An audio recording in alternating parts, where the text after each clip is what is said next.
Um, Um, wild shape is a thing. Or Circle of the Moon Druids is a thing. yeah. Um, let's figure this one out. Um, So before reading any of this, my biggest question is if wild shape is now standardized with these set stat blocks, what does a moon druid do now? What's a moon druid for? Because the whole point of a moon druid in fifth edition is you get better beast forms, you get better CRs of beasts you can transform into. So what we've got here is third level combat wild shape.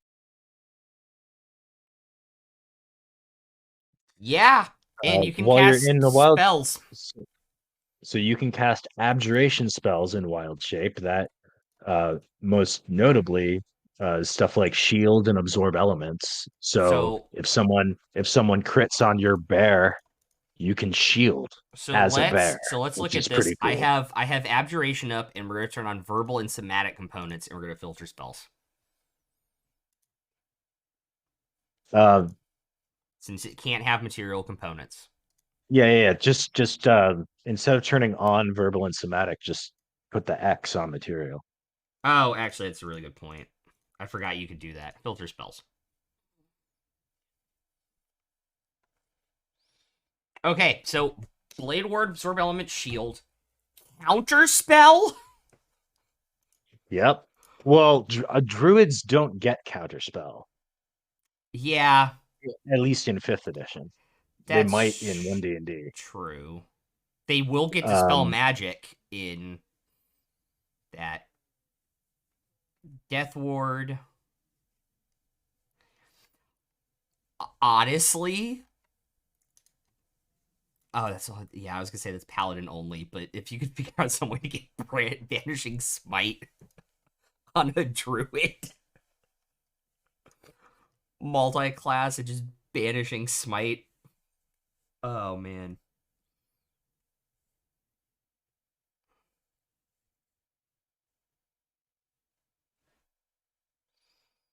that's funny as hell. But yeah, no, that yeah,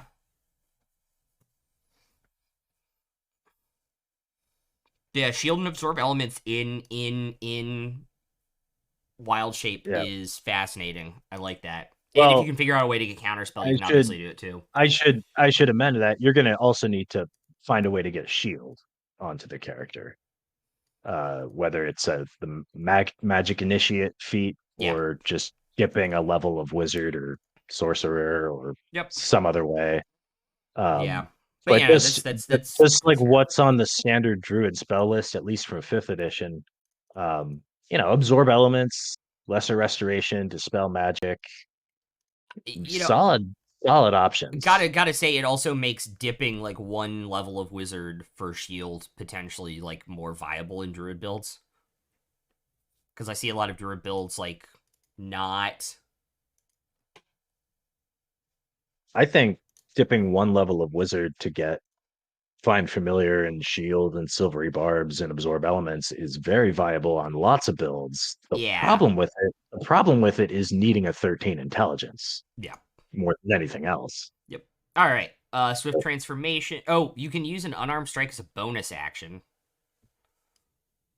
Okay, so basically you have the same beast forms, but you just do a little bit more damage You have with them 3 attacks because now you're at getting level bonus 5. attacks with them. Yeah. Yeah. And then obviously Swift transformation, so wild shape's a bonus action. Hmm. This is what Circle of the Moon Druid is, I guess. Uh, level 6, you can choose damage type: acid, cold, fire, lightning, or thunder. You have resistance to the chosen damage type, and the bestial strike deals damage of that type or its normal damage. You get to pick.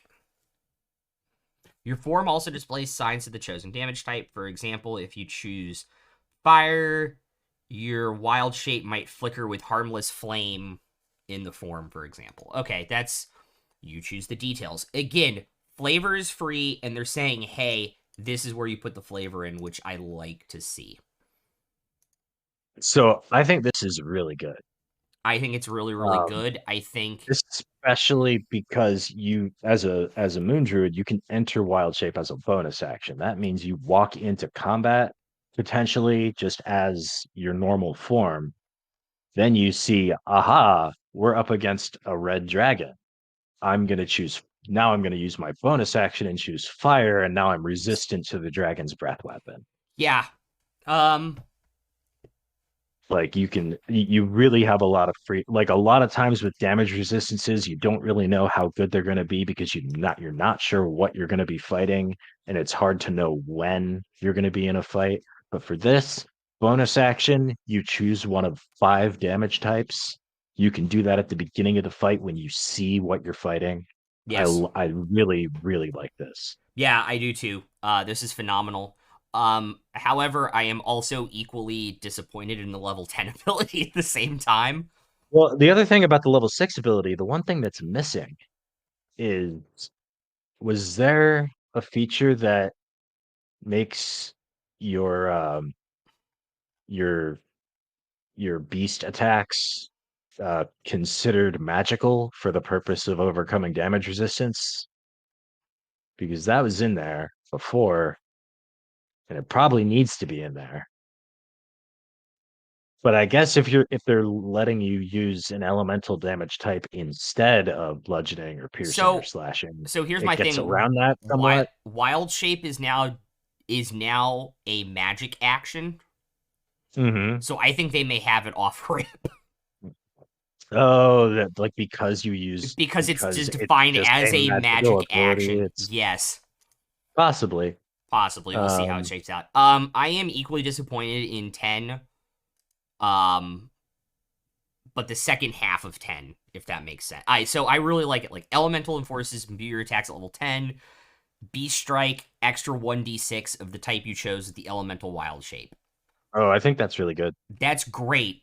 The extra damage increasing to 2d6 at level 17 seems really late.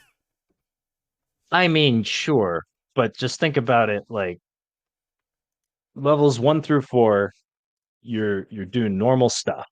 Yep. Or sorry, levels 1 and 2, you're doing normal stuff in wild shape, Yeah. right? 1 attack. Level 3, you become a moon druid, and at levels 3 and 4, you're getting 2 attacks Mm-hmm.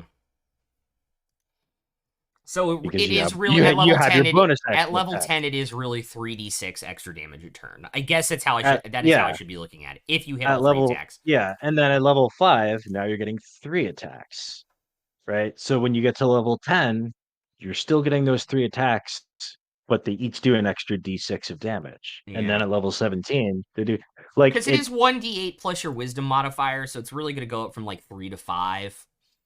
Yeah.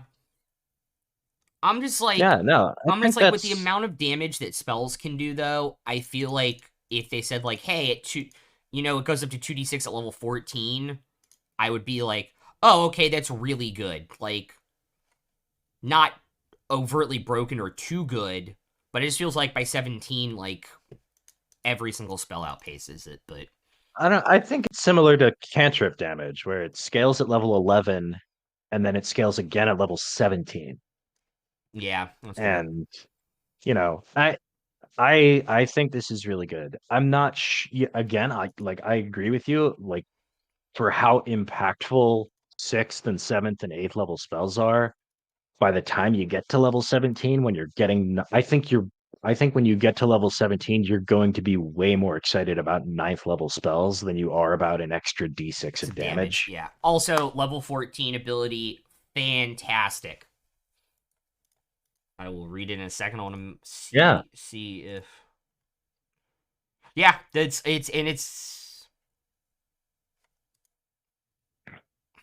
Yeah, no, you just get at will alter self. self again. It's word for word. It's word for word from fifth. Yeah. That's great. I love that in And Moon Druid. and I don't I don't I don't love it just because I'm not really convinced that alter self is a fantastic spell. It has its uses, and having it always available at will, especially for like the scouting and exploration and social portions of the game can be really useful. You can make yourself a town guard. You Yeah. can make yourself look like the king. You can decide what you Um, look like, including your height, weight, facial features, sound of your voice, hair length, coloration, distinguishing characteristics.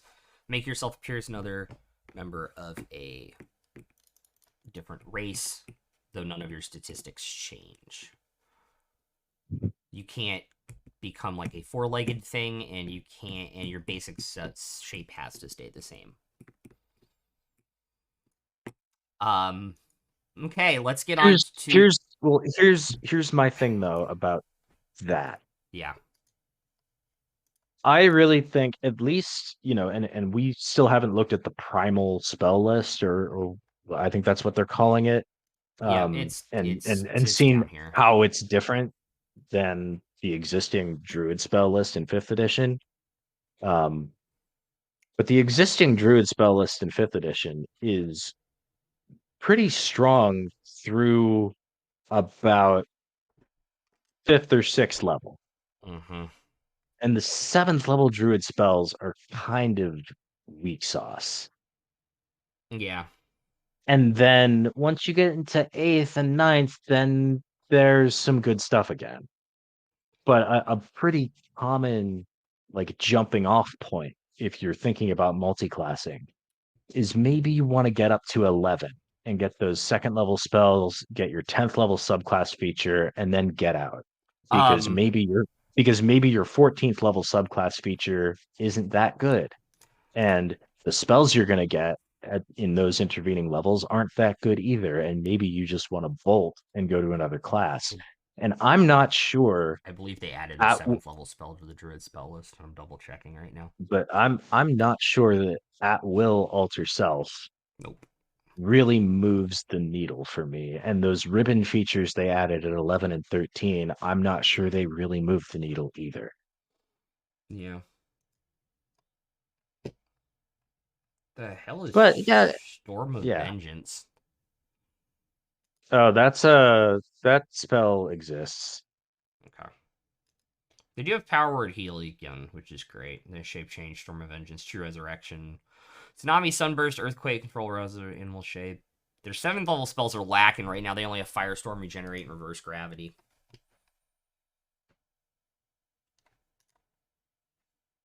But the other spells come from other books. They lost Plane Shift, which is disappointing. Huh. That was like one of the few good ones that they Yeah, had at level 7. that seems a little weird. All right, let's look at Paladin. Yeah, let's look at paladins. I want to know how they destroyed Divine Smite. Saving throws, wisdom, charisma, skill proficiencies are the same. Simple wedge, martial weapons, light, medium, heavy shield. Starting equipment seems to be Yeah, the same. all the same. Lay on hands, you have a healing pool. You can restore a total number of hit points equal to 5 times your paladin level. So I believe that's the same. Yes, that's the same. And 5 hit points to remove the poison condition. Yep. Sure. They recommend heroism Um, resistant, spare yeah. the dying, and thunderous smite. That makes sense. And Uh, they did keep. I think that only makes sense if bless is no longer on the paladin spell list. But I assume they're just recommending stuff that's not the best. Yeah. Spell casting is the same. Spell But slots. but the paladin getting spell casting at first level is new. They didn't get it till second level and fifth. Yeah, that is true. So maybe I'm trying to remember what was in the ranger playtest. Oh. Are all the half casters now getting their spell casting right away? Because that would make sense, Yeah, I I think. believe they are. Oh, man. When you strike a target, you can channel divine energy immediately after a hit using a weapon or an unarmed strike. You can Hmm. expel a spell slot. The damage is 2d8 for a first level spell, and then 1d8 for each additional spell. You can use Divine Smite no more than once during a turn, and can't use it on the same turn that you cast a spell. So you get a smite spell or a divine smite. However, it is better in one really important way. Have you spotted it?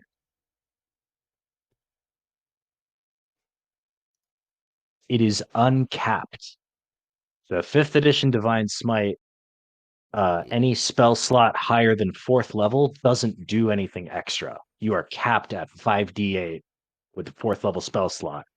If you're multi-class and you use an eighth level spell slot to divine smite, still just does 5d8. But now that eighth level spell slot would do 9d8 if you can work out what you want to multi-class with. Oh my god, it doesn't crit anymore either. Wow.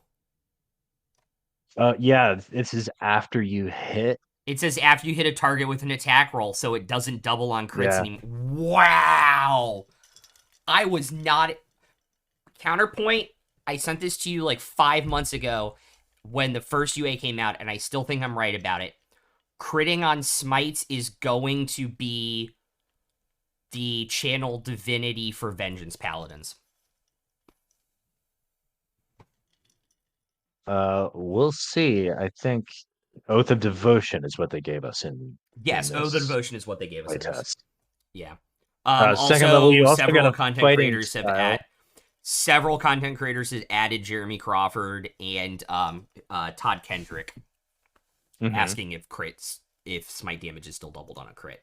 So I'm sure we'll have an answer probably before we go offline because they're answering stuff I'm on Twitter right also now. I feel reasonably confident predicting it will probably be run different ways in different playtests.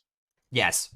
I feel like That they knew that from smite what was a they've problem. done, They uncapped it. They knew this smite was a problem, but they uncapped it and they're like, yeah, "Hey, it's not going to double in this and we're going to see it." Um yeah, man. I'm telling Paladin 2, Sorcerer 18, and do 10d8 with a ninth level smite. People are going to be trying that. yep.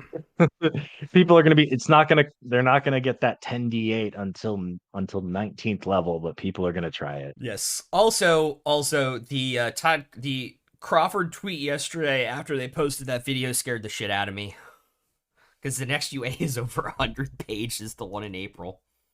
Well, they got really behind the eight ball, I think, with everything that happened in January I mean, that we will never speak of yeah, again. we're never speaking of that again. The unspeakable time. Yeah. No, they also said that they got feedback because it was like, do you have any other feedback?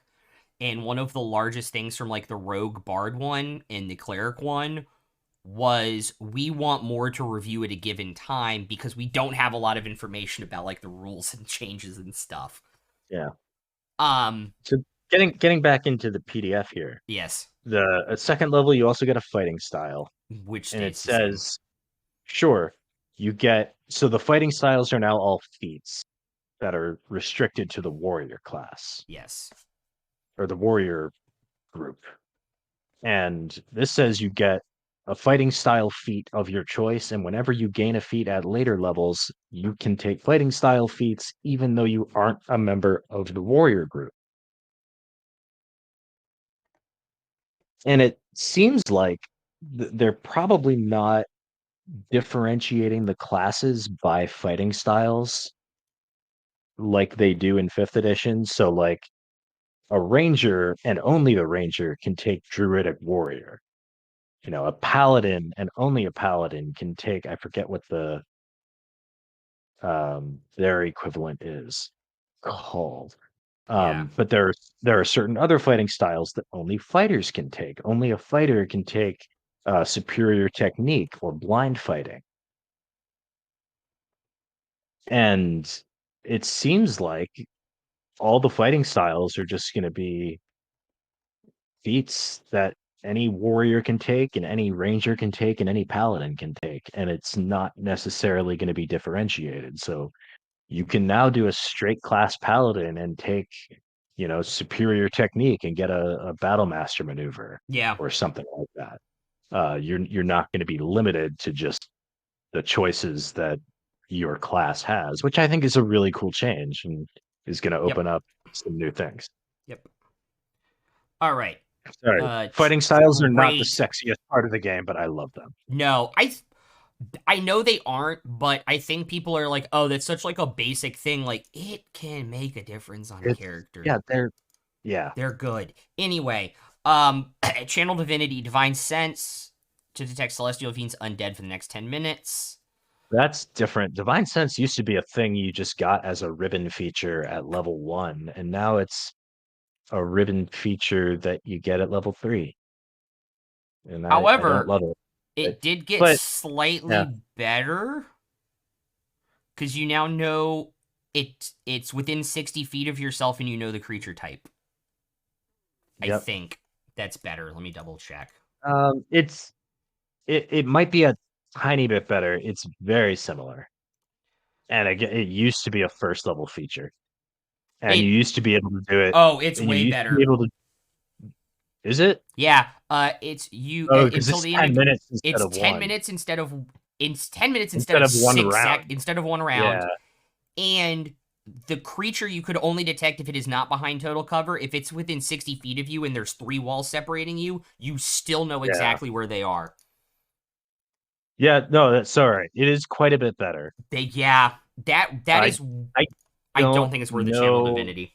Yeah, I don't know that I love making it a channel divinity. Because it used to just be like a first level feature that you could use charisma bonus times per day. You also didn't know the So creature like you type. would You also have didn't like know the creature type either, by the way. sure, but like you would just have 5 of those and you'd be like walking around in the forest or whatever. It's like, oh, I'll throw up a divine sense, I see if don't there's think something around. I Why think not? I think the And second arc in Vampire City was the most you used Divine Sense in the campaign. yeah, And it can mostly do because we were in a place clutch. called Vampire City. Yeah, I totally forgot the name of that. I totally forgot the name of Yeah, that place. Jesus Christ. yeah. Ugh. But no, and you're not wrong. Like um I mean When you it guys were in is, Aston the yeah. second time, yeah. Yeah, but it is a ribbon feature. Yeah. Um they call them that because it's not the present, right? It's not why you're going paladin. It's not what you're here for. It's the ribbon that ties up the box and makes it look pretty. Yep. And I don't know that I love making that even if you're gonna boost it a bit, I don't know that I love making it a channel divinity. It depends on how good the other channel divinity uses are, I Yeah, suppose. if it was just like, hey, it's the same and it's a channel divinity, Yeah. pretty bad, but having a basically like detect magic for Celestial's Fiends Undead and the Hallow spell that goes through walls for 10 minutes, like, It's a lot better than yeah. in fifth edition, All but right. at what cost? Third level is your subclass. Fourth Yep. level's feet. You See, still get extra attack at fifth. You now just you get know, Find Steed oh, prepared. you just get Find Steed for free, You just get Find Steed for free. It doesn't count against the number of spells you prepare. and you can cast it once without a spell slot, Yep. once per day. Great. That's I love that. Great. I don't think it's gonna. And I love that it's at fifth level at the same level that you get extra attack anyway, because like I'm you real know bad what, like paladin because I have weird questions. you're not getting this instead of something else. It's just added on to Yeah. what, and you were already gonna take the Find Steed spell. You were already probably gonna have that active every day, and now it's just a built-in thing to your Yep. class. Yeah. And I love it. yeah, I love it. I love it. and Let's keep it you're gonna going. get to prepare one extra second level spell because you're not gonna have to. Prepare Find Steed. Yeah. Um. Subclass feature at 6. Yes. So Which Aura of Protection, I think, as we also predicted, was pushed back to 7th because they're now they make swapped they're the oath. They standardizing all the subclass stuff to 3rd level, 6th level, 10th level, and 14th level for all the classes. Yes. Yes, and that means it was just flip flopped because you had a class feature at 6 and or at 6 and class feature at 7, and so they just flip flopped. And It's the aura of same. protection It's the is same. exactly the same, except I think that last paragraph about if another paladin is present, you can only benefit a creature can only benefit from one aura at a time. That might be new. Let's double I do check. I have recall it up here. some one shots where like a bunch of paladins were standing close together and you could get like a Nope. Yeah, 15. they stack. They stack. Yeah. Yeah. So they don't stack it. So like in a normal party where you don't have three paladins, not going to be a big deal. In some random one shot where you had three paladins giving people plus 15 to their saves, you can't do that anymore. Not a big deal I to have me. to look. I have to look at a condition real quick because I want to read the condition before we read. Okay, the dazed condition, which they're ripping the name from Pathfinder, but it's different. Great. While dazed, you experience the following effect: limited activity. You can move or take one action on your turn, but not both. You also can't take a bonus action or a reaction. Okay? That's pretty huge. And that's for a successful save. Right? On a failed save, you're dazed and frightened for a minute. On a successful save, you are merely dazed for a minute. And dazed still Until seems it pretty takes good. damage. Sure, but if you can either move or take an action, and if it's an enemy that only really is trying to run at you and hit you with melee damage, Yeah. then That's it's like like that's okay, an like extra round of damage done. it's like hey, your choice. You could stand there and do nothing, or you could run up to me and do nothing. Yeah. But like if I don't get close to you and I don't hurt you, I don't have to worry about you. And you can't take reactions. So even if you run up to me, I just run away. I don't have Yep. to take opportunity attacks. Like that and as a and as if you're a smart There it adventuring is. party playing D&D, There it is. Okay, I am if some enemy gets dazed, you should all say, aha, we'll ignore that one and focus on the other ones because that one's not a threat anymore. yes. All right. 10th level subclass. 11th level is That is interesting. Yeah, the different thing here is that it doesn't have to be melee. It just has to be a simpler martial weapon.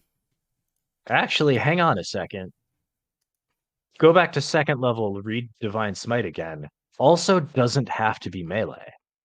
Attack. Ranged paladins are a thing now. Yeah, which is why Attack it roll doesn't using crit a weapon. anymore. Which is why it doesn't double on a crit anymore. Sure, but just attack roll using a weapon. Yeah. You can it's a I think going to be a very viable thing to make like an archery paladin now, especially because I want to you get to pick ranger paladin multi-class well, now. especially because now you get to pick any fighting style you want. You're not limited to Yeah, a you can few take of them. archery. You can take archery. Yeah, you can take archery at level You 2 can just when you you can just dip be and then not have to yeah. take it with ranger, and you can take a different fighting style with Saying, ranger. Yeah. even you could go straight paladin with a dex of 20 and Oh or my I think god. you still need to have a minimum 13 strength in order to take the class. But like you can make a dexy paladin that is just good at carrying their stuff around and uses a bow and arrow and has the archery fighting style and smites on You must have a score of at least 13 in strength and charisma to take a level in this class or in another class if you are already a paladin. yeah. So you could dump strength, but then you'd have to go straight paladin. Um yeah, because those ability requirements are only for multi-classing. So yeah, No, hold you up. I could go misread that. No. To take a level in this class. yeah, but as a multi-class character, Oh, yeah. you must have a score of at least 13 to take a level in this class, Or or to take a like level it's in. all one. Yeah. Or to So take a level in I another class if you are already a paladin, so it's technically a requirement if yeah, you want a multi class. yeah, and that's the same requirement Sure. in fifth edition. So like if you want Sure. to, you can be a paladin and dump strength, but then you're never getting out of paladin. Aura of Courage got moved to 13, which I think is fine. Yeah. Um yeah, I mean immunity to the frightened condition is not something to sleep on. And it still It's suppresses too, which is, and they lay that out yeah, that it suppresses in the text of it now. yeah.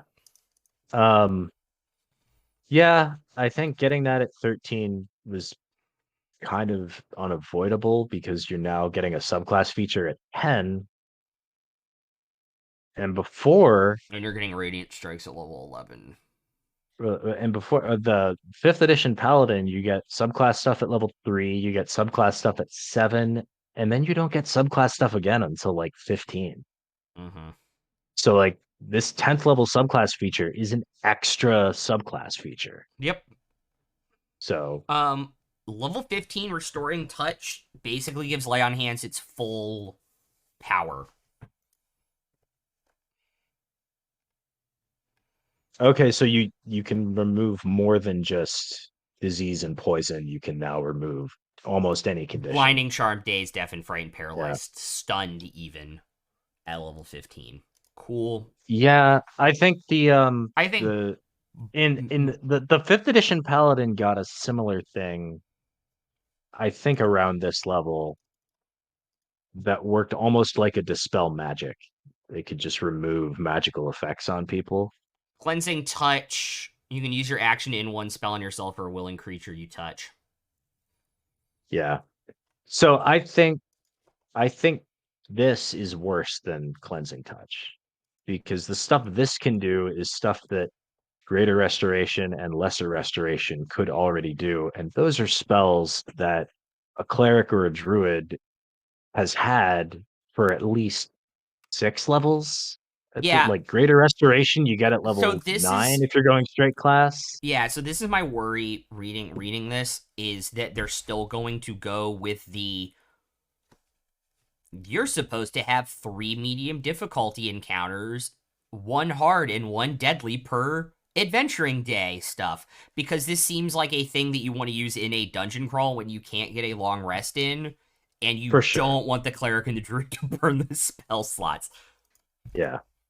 Yeah, but Yeah. fine. It's definitely It's a five, thing. five, 5 points of your lay on hands pool, which at this point is what 45. 7. No, no. It's what 5 times 15 is 5 times your paladin level. Oh, 70, sorry. 70, 75. 75, sorry. I did not add the yeah. So like that's certainly a much more reasonable cost than a fifth level spell slot, or even a second level spell slot. But Yeah. so it definitely has some I'm gonna eat utility. But I Twizzlers for think breakfast. Breakfast of champions yeah, here at 1 o'clock. yeah. Feat. 16th level feat, aura expansion, extends 30 feet instead of 10. That they moved that from 18th level up to 17th level, which Sure. is handy, I suppose. Sure. And Divine Um, Conduit is basically what Cleric you and regain Druid a both get. yeah. And you roll initiative, you regain a channel. I mean, okay, if you want a divine sense again, or the other one was the abjure Abjure Foes. foes, which Yeah. seems pretty good. Yeah. And we don't know what the class one is yet. Feat at 19, Epic Boon at 20. Yep. And the Oh, also, subclass. did you see the new Epic Boon they added? I haven't skipped that far ahead yet. No, it's literally in But, this. It's oh, it's it's right right there. there. Yeah. I Epic will boon of read it for truth. people. Choose one of your Yeah. ability scores. That score increases by 2. Uh, This can raise the score above 20, but not above 30. so I assume everybody's gonna get that. Yes, it isn't. They Yeah. said up at Druid that the ability score increase is. Hold up, let me see what they said something specific about it. On that. We've made the Epic Boon feature in the Druid and Paladin more powerful version. We will revisit those classes, and we added the ability score increased benefit to their versions of the features and will in future UAs. So That is maybe one of the few, like, thinking about like going straight 20 levels in something and not even taking a one level dip in anything. That I think the getting an ability up to 22 is close to something that might do it for me. if Barbarians level 18 thing stays the same, that means at level 20 their strength will Yeah. be 26. Yeah. But I think like when you Or their think con about would be just 26. It would depend on what they wanted to take. yeah, but when you think about what you can get from just one level of a multi-class dip, even if subclasses are now going to be at third level, you're still going to be able to dip wizard or sorcerer and grab absorb elements and shield and find familiar and silvery barbs and like stuff like that. And when you think about like, I could do that at like level 4 and have that stuff for all or almost all of my career Yeah. versus do I want an extra +2 to my strength at level 20? Yeah. And then you know you get all of your other features one level earlier, and it's definitely something to think about. But th- they have a tough job because they have to make a class compelling enough at low levels that you'd still want to play it.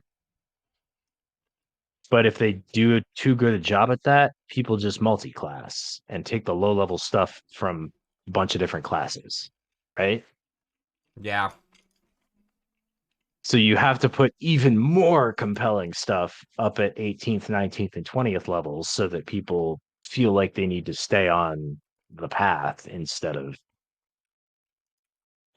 multi-class out, or give people at least an incentive to Yeah. do it that way. And I Ooh. think that the +2 works as a pretty good incentive, and some of the epic boons seem good too. But yeah, multi-classing certainly doesn't seem like it's going anywhere.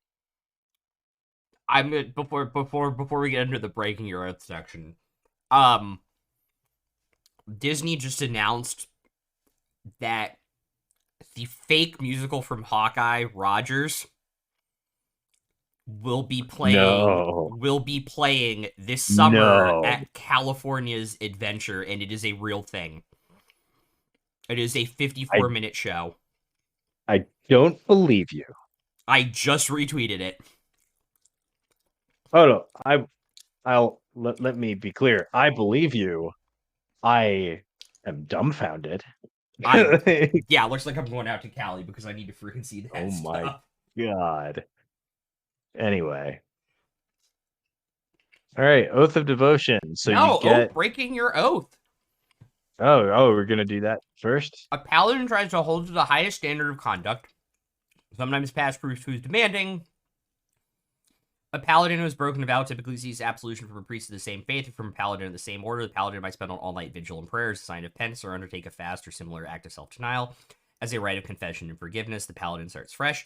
If a paladin willfully violates their oath and shows no signs of repentance, the consequence might be more serious.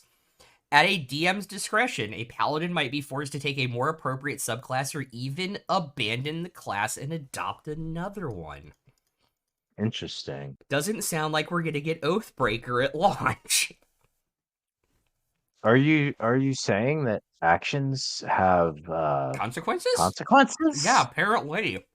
Apparently that's baseline in D&D now. Yeah. Oh, and they have strengthened the tenets rather than just being like these kind of like unactionable things. Honesty. Don't Yeah. lie or cheat. Never fear to act, though caution is wise. Aid others and protect the weak. Punish those who threaten. Show mercy to your foes, but temper it with wisdom. Treat others with fairness. Let their honorable deeds Be an example to them. Be responsible for your actions and consequences, and their consequences. So you're telling me actions have consequences? Prepared spells. You always have a certain number of spells ready when you reach paladin level specified in the devotion table. You always have the spell list prepared, and they don't count against the number of spells you can prepare and follow the rules of this casting spell. You can cast one of your prepared spells from this feature without expending a spell slot, and you must finish a long rest before using the spell again, or using the benefit again. Yeah, that's huge. Oath of Devotion, protection Oh, from good. so I'm looking at the Oath of Devotion subclass from fifth edition right now. They have protection from evil and good and sanctuary. So you're swapping that for Shield of Faith. Yep, I pulled it up. Uh, Lesser Restoration and Zone of Truth and Aid. yeah, and well, remember though, with the new version of the aid spell we have isn't quite as Um, good, I it's also think. been changed again in this because it has the Okay. underline in it. So we'll see that later. Yeah.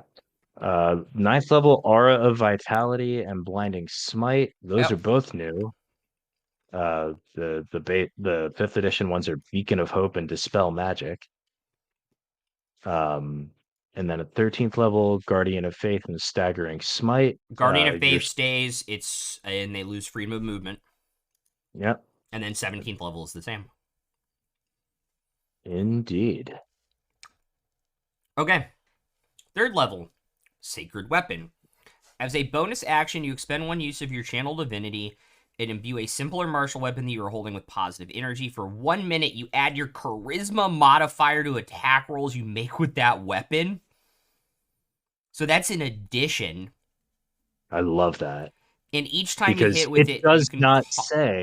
it does not say that it has to be a non-magical weapon. So you can be holding a +3 Holy Avenger, and it's like, no, you know what? I'll be adding another +5 to that Yeah, right? That's phenomenal. And each for time you this hit with entire it, combat. you can choose to deal its normal damage or radiant damage. And it also acts as a half flame tongue, 20-foot radius bright light, 20-foot dim light. Uh, so reading the Oath of Devotion Channel Divinity from fifth edition, it's actually the same.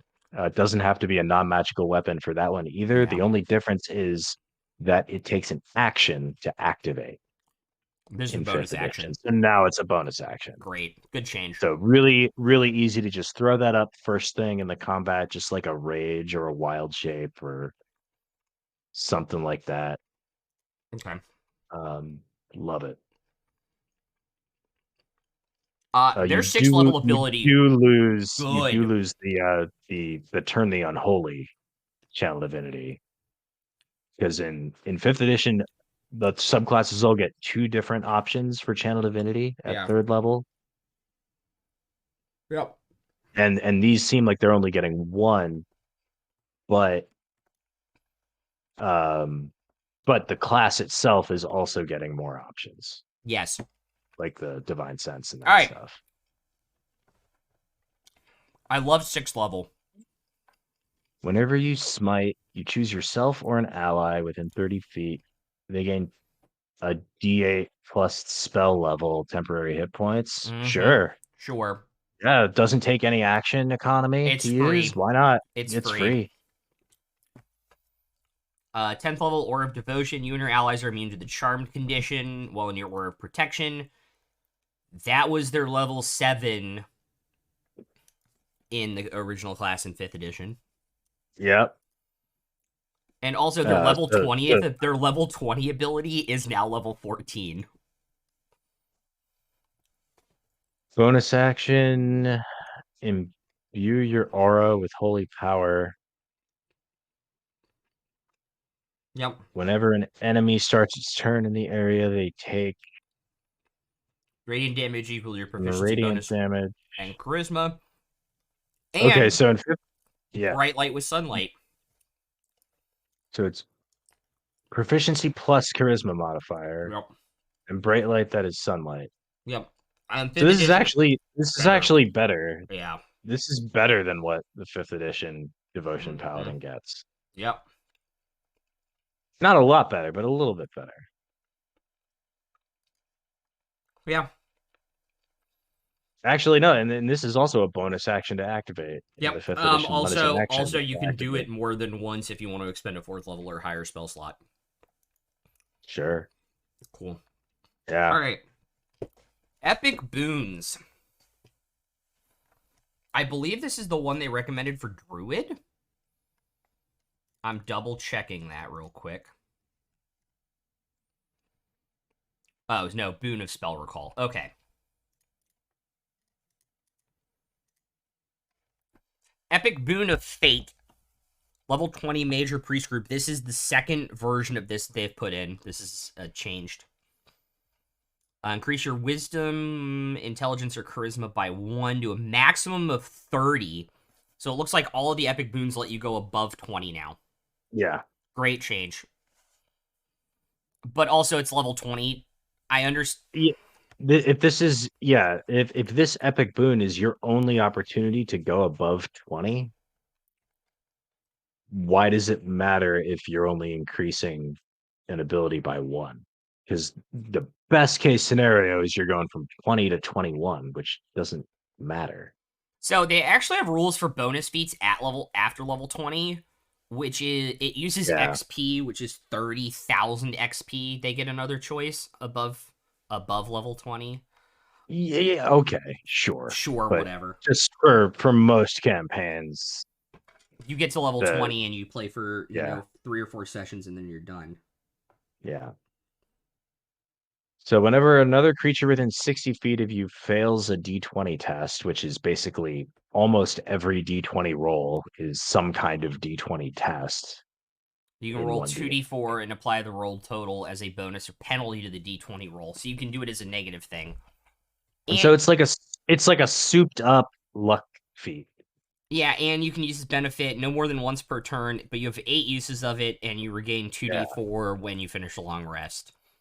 Sure. So it's like it's the lucky feat, but with a bigger range and more uses, and 2d4 is a bit better than 1d6. Or 2d4 is a statistically a bit better than re-rolling. Yeah. Because like the difference between a straight roll versus advantage versus disadvantage is like maybe 3.5 in any direction, like probabilistically. 2d4 is an average of 5 in either direction. So it's better than the lucky feat, which Yeah. is seems pretty appropriate. Or it's better than the 5th edition broken version of the lucky feat, which seems appropriate for 20th level. Um, I have a really, really weird thought. If they want people to play a level above level 20 and they have these rules for epic boons and stuff, just combine the ability score epic boon that you guys have added with letting people go to 20 and just combine it with every other epic boon where the ability score increases or by 2 and cap at 30. I understand that's broken in quotation marks, but you're playing level 20 D&D. Epic Boon of Spell Recall, the one they recommended for Druid, is nice. I like that. It's a little too random for me, but sure, whatever. For those you can't see it, whenever you cast a spell slot with a spell slot of first, second, third, or fourth level, roll a d4. If the number you rolled equals the slot's level, the spell slot isn't expended. I hate this. It's all luck, but like, It's not because of that. oh, At You're talking about first through fourth level spell slots. You are a 20th level character. You have multiple sixth and seventh level spell slots at this point. Like you're a 20th level straight druid or whatever. Major Priest, yeah. When you cast a lesser restoration on somebody with a second level spell slot after a combat, a 1 in 4 chance of getting that second level spell slot back does not move the needle It in should any be meaningful way. it should be if the roll equals or exceeds the slot's level.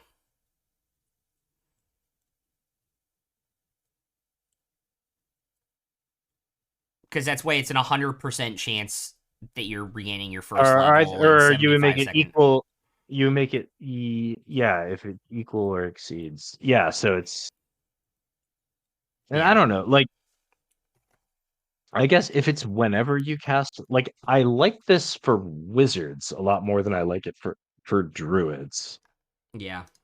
because wizard like and any class that gets the shield spell or silvery barbs or something like that, they're going to be churning through their first level spell slots even at 20th level. Yeah. And if they like you've got four of them, and this is basically giving you a 1 in 4 chance to not spend that spell slot when you use it, which means that during a typical day, on average, you now have five. And again, Yeah. to me, that doesn't move the needle enough. You No. know, at least we still haven't seen what wizards are going to look like in One D&D. But like, if arcane recovery is still a thing, that's not that. That's like, all right, you can already kind of do that with a short rest easily. Yeah. It's just not. It to me, it doesn't give you enough. Not for the level. Not for being a 20th level straight class spellcaster. Yeah. Epic boon of True Sight is just you have True Sight, which sure, True Sight's dope. Yep. It's always on. You don't need to cast a spell or spend an action to activate it. You just have True Sight. Also, just You're like a dragon. flavor wise, somebody that has had divine sense, the new divine sense since level 2, also makes sense for them when they're that powerful to be like, oh, I have true sight now too.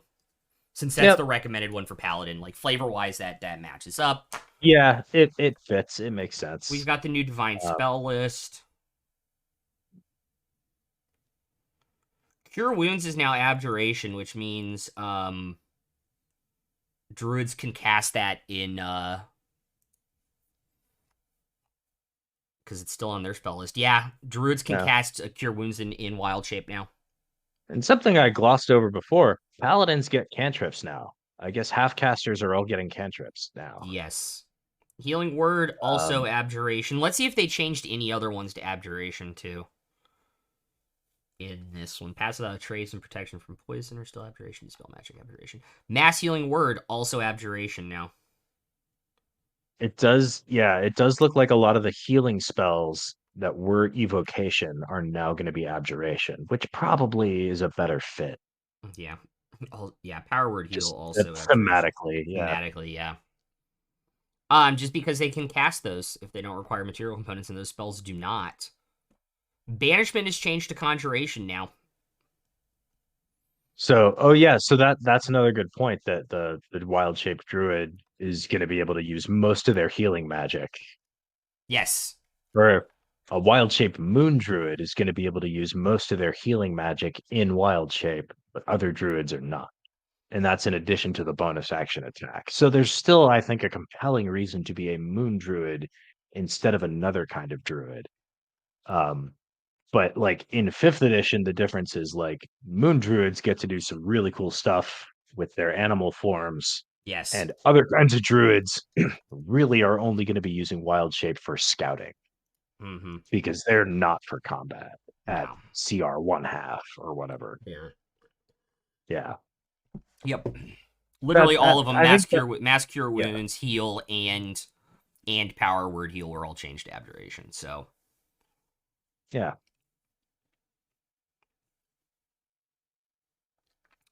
they changed banishing smite a lot. Oh, let's get into it. Target takes 5d10 force damage and must succeed on a charisma saving throw or be transported to a harmless demi-plane. It no longer can send them back to their Yeah. original plane for the minute you're concentrating on it. I still like the change though. Um, whether it's like permanently back to their plane or just harmless demi plane for a minute. I Yeah, and think it in a lot of and if you're able to combats that maintain concentration, it stays there. So cool. yeah. And I think in a lot of combats, there's not going to be a huge difference between those two things. And the Yeah. fact that it's now a charisma saving throw instead of a wisdom saving throw, which I think the fifth edition version was, Yes. is a really nice change, I think. Makes it more in line with the banish spell, just thematically, but also it's just better to target a charisma saving throw. Um, so even though it doesn't, and the whole the other change I really like here is that the original version was like you do an extra 5d10 damage, and if that gets them below 100 hit points, then they're banished. This is straight up they make a save. Yeah. That's straight. It's not a wisdom saving throw. It was the hit point requirement. They have To to. banish, yeah. Yeah. I like this better. I do too. I think I don't think it's as good, but I like it better. I think it is less of the swingy spell that it is in 5e, and it's more reasonable. Yeah. Like this is going to be more reliably good, Yep. but never super awesome and never bad. Yeah. Also, major change. You do not have to precast the smites. You can take it as a bonus It's action yeah, immediately after hitting okay. a creature with a weapon or unarmed strike. I like that change as well. Um Honestly, yeah. probably for the best, because I have seen situations where paladins cast them, miss, and then get hit and break concentration. Yeah, oh, that's happened to me. It sucks when that happens, but yeah, that's a positive change as well, I think. Yep. And that seems to be true for all the smite spells because they're changing blinding smite as well. I see here. I'm sure stuff like wrathful smite and Stuff will be the other changed in later ones are UAs. are coming. Yeah, if it's not all, it's all alphabetical, so it might even be in this UA. Yep. All right. Find Yeah, because I familiar see where. Yeah. changed too. Um. Yep. I mean, You get I to would have predicted this. choose the It's creature's now type. a Yeah, celestial, fey, yeah. or fiend. It's not fey automatically, and you get to choose if it's an air, land, or water Uh, animal. yeah. Yeah, and it uses the otherworldly familiar stat block, the same thing I probably would have expected. You're no longer choosing, The form. CR0 beasts from the monster Yeah. manual or from a set list. Yes. You're just Also, using this stat block, and then your familiar is, but what it looks like, what kind of animal it is completely up to you. As long as you're using that stat block, you're good. um, combat. This familiar is an ally to you. Shares it. Familiar can't attack unless you use your reaction on its turn to command it to do so. It's no longer a bonus action. You lose your reaction, which is interesting. Mhm. Um, and the familiar will automatically take Yeah. dodge action to use move to avoid danger. Also, you can pick if you summon the same familiar or a different one. Because I have to So, imagine on Wednesday, Farzu's familiar is kind of pissed at him at this point. Sorry if you're um, listening, buddy. Sorry. let me see. In combat, it shares your initiative. It takes its turn immediately after yours. It obeys your commands. Can't. So here's the thing. Um, and this is now they did this in fifth edition too, and they haven't changed it here. They seem to think that they really, really need to make sure that it's hard to make your familiar attack. They want to make sure we know that. Mm-hmm. That, oh, look, your familiar can't attack. Don't worry. This isn't going to help you in combat because it can't attack. But it's completely unrestricted in whether it can take the help action. It's completely unrestricted in terms of like whether it can flank with people or deliver, useful items or potions to your allies. There's Or you can just cast Dragon's so Breath on it. or like you cast Dragon's Breath on it and it would be completely unrestricted Yeah. in using that because that's not the attack action. and Yeah. that's not an attack at all. There's so many, like, whether you're going to weaponize your familiar directly or you're going to use it to take the help action to give you advantage. That's most of what familiars are good for in combat. I don't think if anybody from WotC is listening to this, I don't think you need to be um so careful to point out how the familiar attacking works. Yeah. Spoiler alert, familiars attacking is terrible, and it's always been terrible. Even when you gave us, Pact of the Chain Warlocks with special feats and special rules for making them attack, their attacks are terrible. Yeah, And also deliver spell is still on their stat block too. yeah, delivering a spell is can be useful. Um, but like if I'm taking Find Familiar, I'm using it for scouting. I'm using it to give me advantage in combat. I'm using it to, you know, fly over to my friend with a healing potion during Yes. combat so Yep. that I don't need to use my action to do it. Yeah. Yeah. Um, Yeah, no. You're right. it's attacking has very little to do with what makes familiars good, even if they were allowed to attack. Do you think your decks of 14 and your 12 hit points are really moving the needle No. in a combat at like 10th level? No. I am ready to move on to find Steed Anyway, because sorry, just my my little god. rant. No, I'm good. I'm good because I agree with it.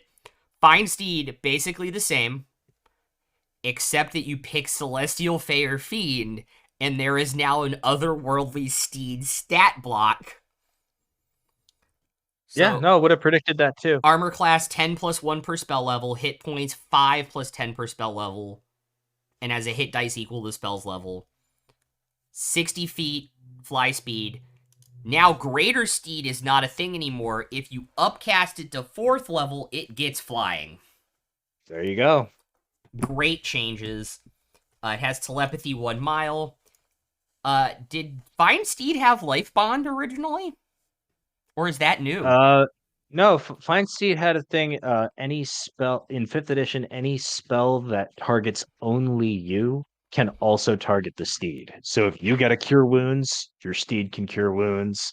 If you get a protection from energy, your steed also has protection from Okay, so now when energy you or regain hit whatever. points from a spell of 1st level or higher, it regains the Yeah. same number of hit points if you're within 5 feet of it. And So now, so not as versatile because there were all these like janky builds I saw in 5e where like that were revolved around like casting sanctuary on yourself. So it also affected your steed, and then your steed could, yeah, because your steed's never attacking, you could run around like, so it seems to just be restricted to healing now, yes. However, which is yeah. their attacks now, it's your spell attack modifier to hit 1d8 plus the spell's level of Radiant for Celestial, Psychic for Fey, and Necrotic for Fiend. Sure. They also have a bonus action they can do once per long rest, depending on it. Mhm. So you can tell. So the Fae can teleport. I The got followed on my other Fiend, channel. I got followed. I got yeah, followed on my main channel. That's yeah. So the hmm. Fae can teleport. The Fiend can make people frightened using your spell save DC, Yes. and the Celestial can heal a little bit. Yeah. And they're all once per day, essentially. Yep. That's pretty cool. There's extra functionality to Love find it. Steed, and given that if you're a paladin, you can cast this for free, and you don't need to prepare it, and you get a free casting of it once per day. However, 10-minute duration now. It used to just be indefinite. You cast Find Steed, and then the steed is there until you get rid of it or it dies. Which means Oh, it like doesn't you have could a. cast I don't it. see a duration. Right. Oh no, sorry. Casting time 10 minutes. Yeah, yeah, Yeah. yeah. Okay. Duration I instantaneous, so it stays. yeah, yeah, yeah. So it does stay. So Um, that is the same. this might be my favorite new spell we've seen so far. You still talking about Find Seed? No, I'm talking about the next one. I'm talking about Glimmering Smite. Glimmering Smite. So it's a Basically, second level. It's a second level spell. one target find or fairy fire for Paladin or anybody with the divine spell list. So I think this is a rework of Branding Smite from Yes. 5e, Yeah. which is just like you hit it and then it can't benefit from the invisible condition. And people rightfully have asked the question about that spell. Hey, Well, it um, becomes visible if it's invisible sure, but how are you hitting it? And where do you know, how do you know where to swing your sword if it's invisible because already? invisibility only gives disadvantage on attack rolls instead of making it I unattackable, and know. it's really, really dumb, and I hate it. And this is my Yeah. rant. Well, yeah. But so this is, yeah, 2d6 radiant damage. If it has the invisible condition, the condition ends. Yeah, it's a one. it's It's a it one. just it just got a little bit better. It's a one target fairy fire that slightly made it better. Um, Searing Smite now has to make a Constitution saving throw, and it takes 1d6 at the end of its turns. Yeah. I Sure. think those were, was that the same as 5e? No, I think they changed it because it's in I here. don't. Okay. Oh yeah, Um. no, that's true. Well, all the smites are going to be in here because they changed the timing. Ah, that's right. Yeah, nope. Searing Smite is the same except for that. Yeah. Cool. Wasn't the best smite spell before. We'll see what they did to Thundering Smite and Wrathful Smite. But what was unique about Searing Smite, um, well, not unique, but what was cool about Searing Smite was the damage would scale with level. So you could upcast Searing Smite, where like Wrathful Smite you can't in 5e. Yeah. But you know, they added upcasting, I think, to Blinding Smite and Vanishing Smite that I don't think was there before. So we'll see. I believe Um, they both had a what was it? Blinding Smite? Yeah, I think they both had upcasts. yeah. Well, I know Branding Smite did in 5e. Um, and I see down below that Staggering Smite does, and it does not in fifth edition, I'm Correct. pretty sure. Yeah. Well, So actually, yeah, I can double check real quick. it was very like, you look at the smite spells in 5e, it really is a Yep. crapshoot whether No. they're gonna upcast or not. Yeah. Nope. They didn't Like some of upcast. them do, some of them don't. Spare the dying. Great change to spare the dying. Yeah. Yeah. Just one hit point. One hit point, cantrip. Yes, please.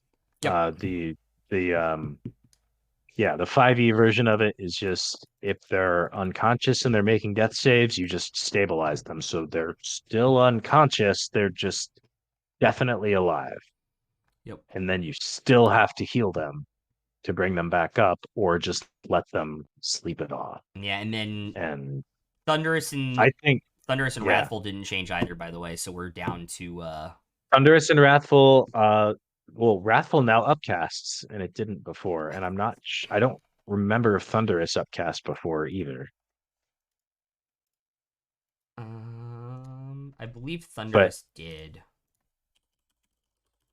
Double check. Thunderous No, it I didn't. don't No. think, yeah, Thunderous didn't. Yeah, Wrathful definitely didn't Yeah. in 5e. Sure. And the rest of them, Great. and the timing stuff is still the same change, They're making you and everything pick. else seems the same. They're making it more difficult to pick between the smites and divine smite, which I think is smart by having them be a bonus action after you hit as well. Yeah, and Great. yeah, and then you can't divine smite if you can and cast a spell on the same turn. Yeah. I think this is a smart change. So basically, if I'm a paladin and I've got some of these spells prepared, I take a whack with my sword and I hit, and then I have to decide, okay, do I want to use a spell slot for a divine smite to maybe to do an extra 2d8 damage, or do I want to do a wrathful smite that would be 1d6 damage but could potentially make them frightened. And if they are frightened for a couple of turns, that could just win the combat potentially. Yeah. It's I like that decision point, and I like not having to make that decision before Yeah. And knowing if the attack is going to hit. also it's like great, to me the big change, the bonus action thing is great because it makes you pick between like Divine Smite as a paladin in this. It's like, yeah, I could do a one level spell slot, but say like you're in a party with paladin and you have like a fighter, right? That's also in the party, for instance, and Mm-hmm. they're going after you in this combat. You can take the risk and say, sure, I'm going to use the second level spell now that I hit. Instead of Divine Smite, I'm going to do Thunderous Smite, so it does 3d6 and potentially knocks him prone for the fighter after Yeah. you now. Because it Yeah, upscales, it's now more viable replacement for Smite. for sure. Yeah. I also So to think me, that's the I change, also is think an they added important utility. I think maybe the most important change though Hmm. um is remember, look up above. This is just the divine spell list. This is not the paladin spell list. So clerics also have access to all of these smite spells. Yes. So you could be like a war cleric and like you don't have to worry about divine smite at all. You don't have it. Yeah. You could just be a war cleric and just be super great war cleric Yep. with like wrathful smites and banishing smites all over the place. And Yes. it's a different way to play a cleric, which I don't know if it's better. I don't know if it's good at all, but I definitely appreciate Yeah. having options. And yeah, that's something I will definitely want to try out. Yep. All right. So let's look at the rules changes. Um, any existing rule that involves armor proficiency now applies to armor training. If you wear light, medium, or heavy armor and Yeah. lack armor training, you have disadvantage on any d20 test that involves strength or dexterity, and you can't cast spells. Yeah. Sure. I think, yeah, Artists that's about in are. line with what, like, honestly, like, I really think the rules should just say, hey, if you wear armor and you're not proficient with it, you're a dick. Just wear the stuff you're proficient with, man. It's not that hard. It's right there on your sheet. Just stick to those kinds of armor. Don't try to be, don't try to be a munchkin. Don't go chasing waterfalls. Just don't try to be a munchkin about it. It's like, oh, I want the best plate armor. It's like, well, you're a rogue, so no. Like, Yeah. Artisan's tools now just cost 15 gold apiece. Sure. yeah, good Um, change. You can never weapon keep any of the costs straight weapon anyway. juggling is back to what it was as the attack action. Um, equip or unequip for free before or after each attack. If you equip a weapon before an attack, you don't need to use it for that attack. Uh, if you move, you can use some or all that movement to move between the attack. Yeah. Yeah. So it's basically just like, if you are a character who's like throwing lots of daggers, instead of needing to take a specific feat or a specific fighting style or a specific maneuver, uh, or needing to be very ticky tacky with your object interactions and your bonus actions, and I'm going to draw something on this turn because I'm not going to have a chance to next turn. Now it's And just like like, you know what, what? Kensei monk who can make Yeah, like their weapon attack, but then need to stow the weapon and make two unarmed strike attacks for their fury I think they blows. made Sure. the very good, very smart decision here to just say, you know what, you're throwing daggers in a game where people have great swords and crossbows and ballistas and massive fireball spells, and you're out here and you're throwing daggers, and man, good for you.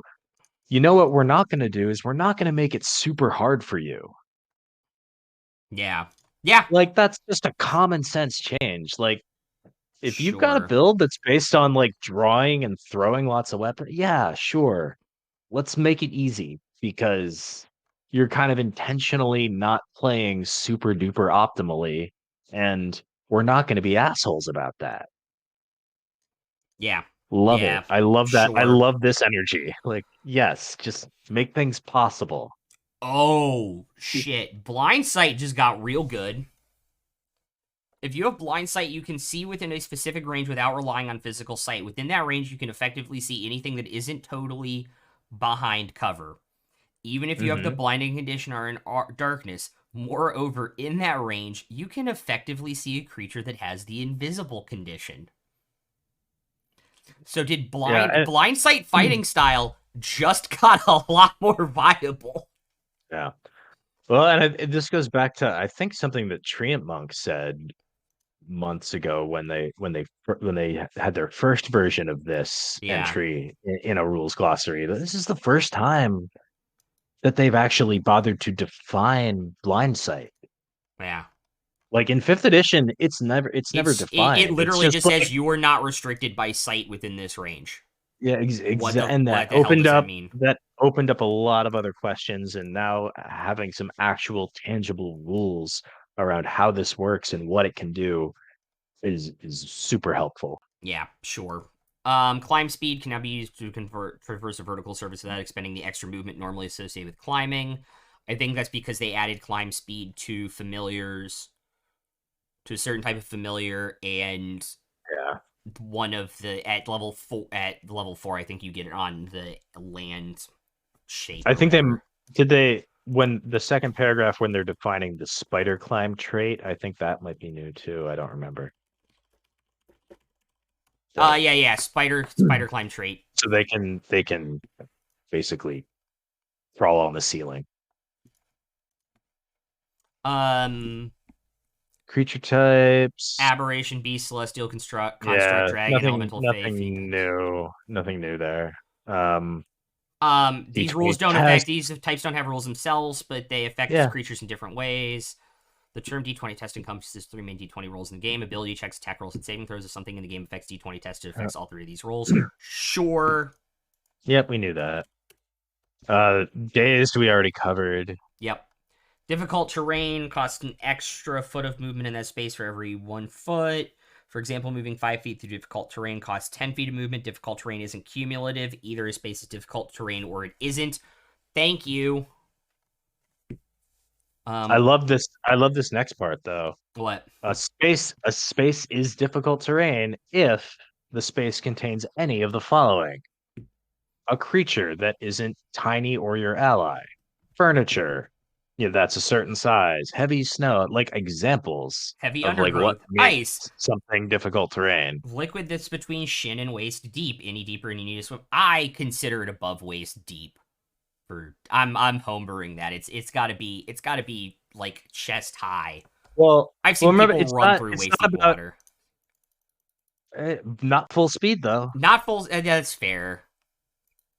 Like you kind of like between shin and waist deep is sort of like yeah, you can sort of push and heave your way through the water. Narrow opening for a You can creature that is move, one but size not, smaller. Pit or another gap of 2 to 5 feet. Rubble or a slope of 20 degrees or more. and the DM can rule that other things count too. I love these. Just Sure. like just anything to like put it into DM's heads about like instead of having like, Ooh, oh, you fight in this empty room, I see it thinking changes. think, thinking about like stuff you might put in that room or stuff you might put in that terrain. Um, I think it's a very cool list.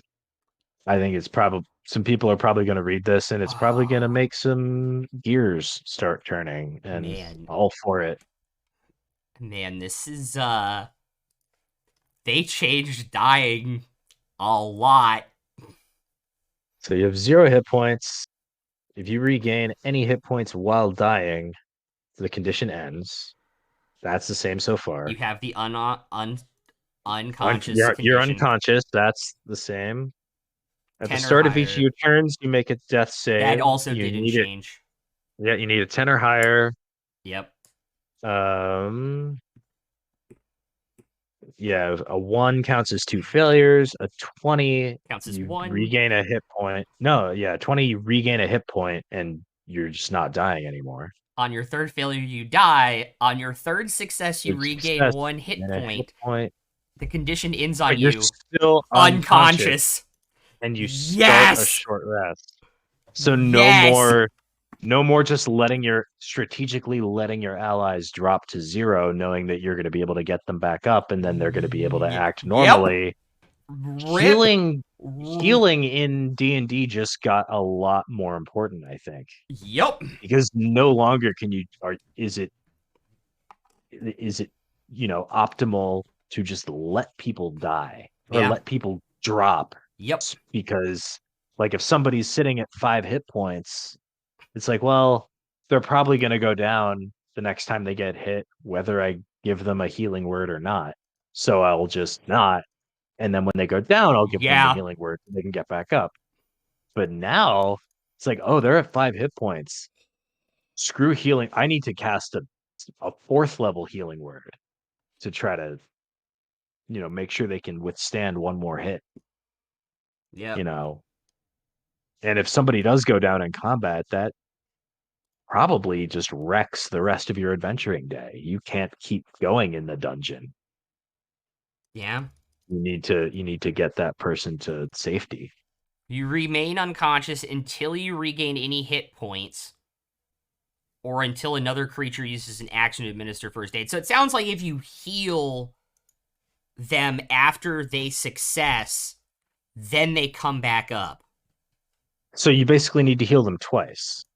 So the first time, or No. oh no, yeah, so yeah, if you regain any hit points while dying, the condition. All right, so the healing word thing still works. You still can get them back up. Yes. It sounds like, Yeah. but if just the manual, if you get out of the dying condition by making 3 successful death saves. Yeah, that's not as good as I thought. That's I'm not as I'm good as I'm I thought. Yeah, I Yeah, initially thought that was just the I really think you rule should for. remain unconscious until the end of combat or something, but we'll see. Exhausted got modified a little bit.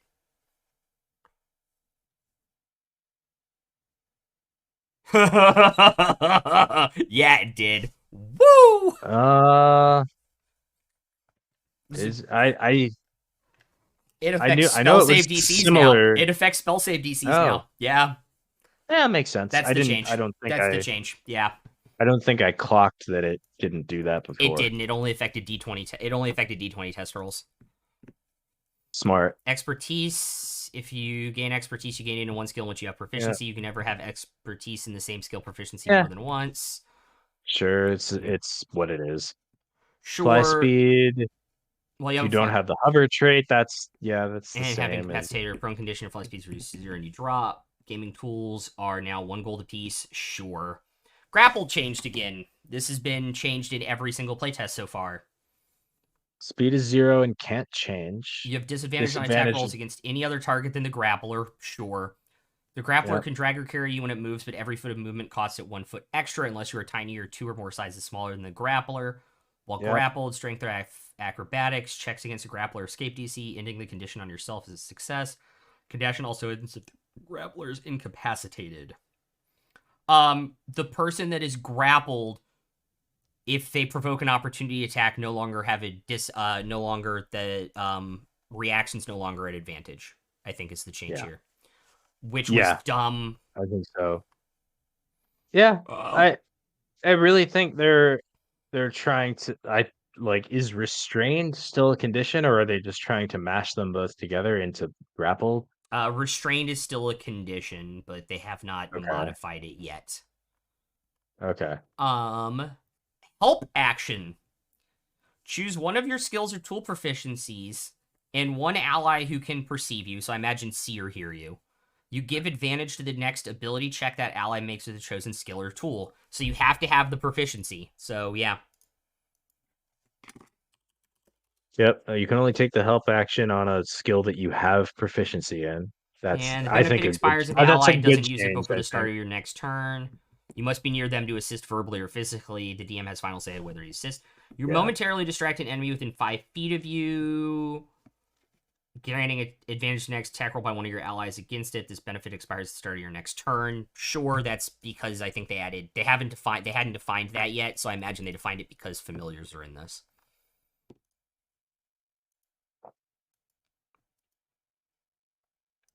Sure, fine. Yeah, I mean that's the same. When you have heroic advantage, also called inspiration, you can expend it to give yourself on a d20 test.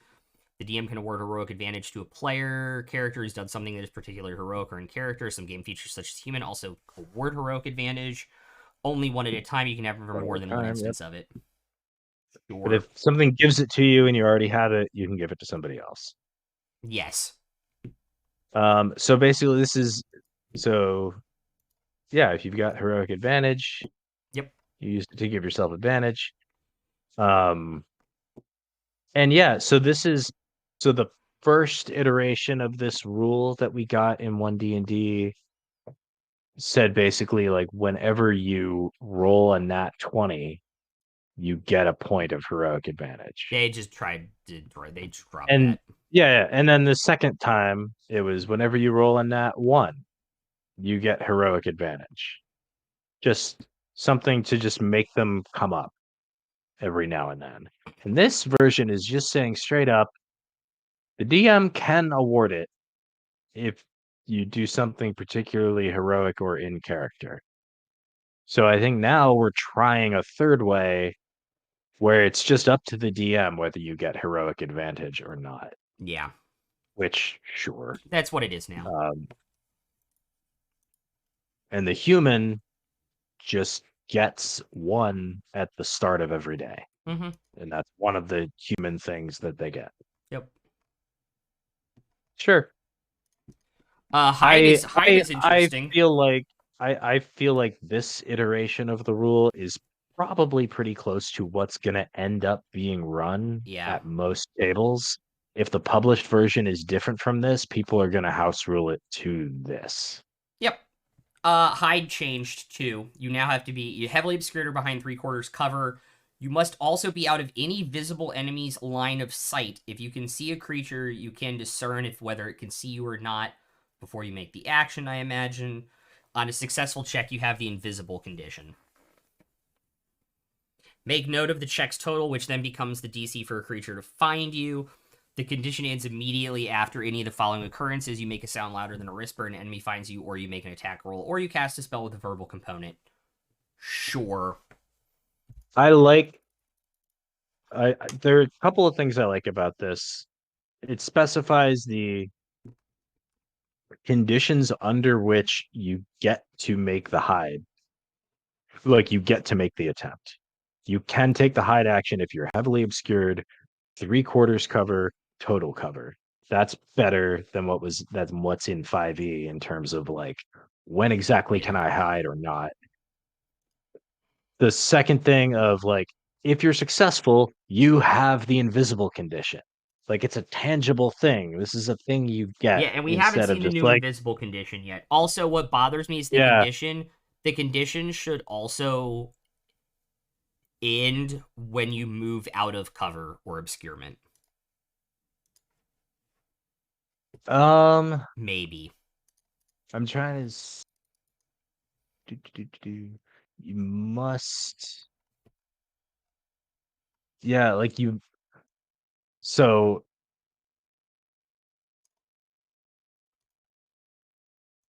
yeah, so the minimum, so you need DC 15 in order to Mm-hmm. succeed, but then whatever you happened to roll becomes the DC for their perception check. Yes. Um, so that is, but yeah, like it doesn't really make it clear. Okay, if I take the hide action Mm-hmm. and then I move and I'm trying to move very silently. Maybe there's dim light. Maybe I'm partially obscured while I'm moving. Yeah. But like, and like after I take the hide action, am I allowed to move? And under what conditions am I allowed to move? Yeah, And it needs more can I explanation. move full speed? Can I move half speed? Do I have, stealth checks to move? Like what if the room is brightly lit? What if, all these other things? I think that they did a really good job spelling out how the hide action works, which I appreciate. But then, like, I just need to know what comes after, like, because nobody, or it's pretty rare for people to take the hide action and then say, "Great, that's my turn." They take the hide action and then they try to stealth somewhere undetected. And I think those are the rules that really need to be fleshed out at this point. They've done a good job on the hide action though. Incapacitated, no actions, bonus actions, or reactions, no Concentration. concentration, Can't speak can't anymore in a speak. limited capacity. And if you're incapacitated when you roll initiative, you have disadvantage on the roll. That's something I've never seen come up, but okay. Sure. I guess if you're asleep, Yeah. like if you get snuck up on at your camp. Yeah. The influence action. I like that there are paragraphs that like describe them instead of just saying this is a DC 10 and this is a DC 15 and this is a DC 20, because like some characters are just going to have a laughably easy time. In some of the previous iterations of what we've seen, some characters would have a laughably easy time just convincing hostile enemies to be best friends instead. Yeah. And this is saying now you pick a skill: animal handling, deception, intimidation, persuasion. Minimum DC is 15 or the creature's intelligence score, whichever is higher. And if it succeeds, uh, the creature will do as asked. And I think the stuff over on the left is like the parameters of what you're kind of allowed to ask for. Yeah. Yeah, so like hostile is sort of like it may require one or more checks. The DM might determine that the creature's so ill disposed that no charisma check can sway it.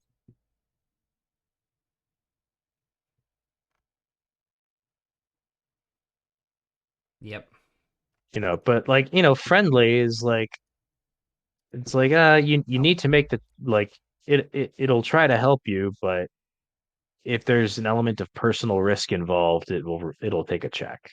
And indifferent is like it will not undertake personal risk. This is pretty much a You know, it simplified. This is pretty much a simplified version of my persuasion combat that I use, where I determine if you need 2, 3, or 5 successes versus 2, 3, or 5 failures. So like a friendly, it's 2 successes before 5 failures.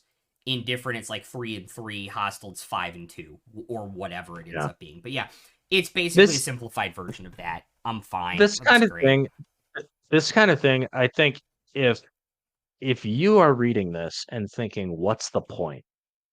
Because it works fine at my table.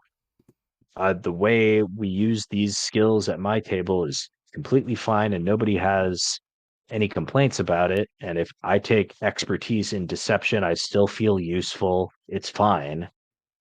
I would just Yeah. say, like, consider yourself lucky because you're at a really good table, Yeah. because your DM is applying these skills to the campaign in a way that makes sense and is useful without being broken, Mm-hmm. and is really cool.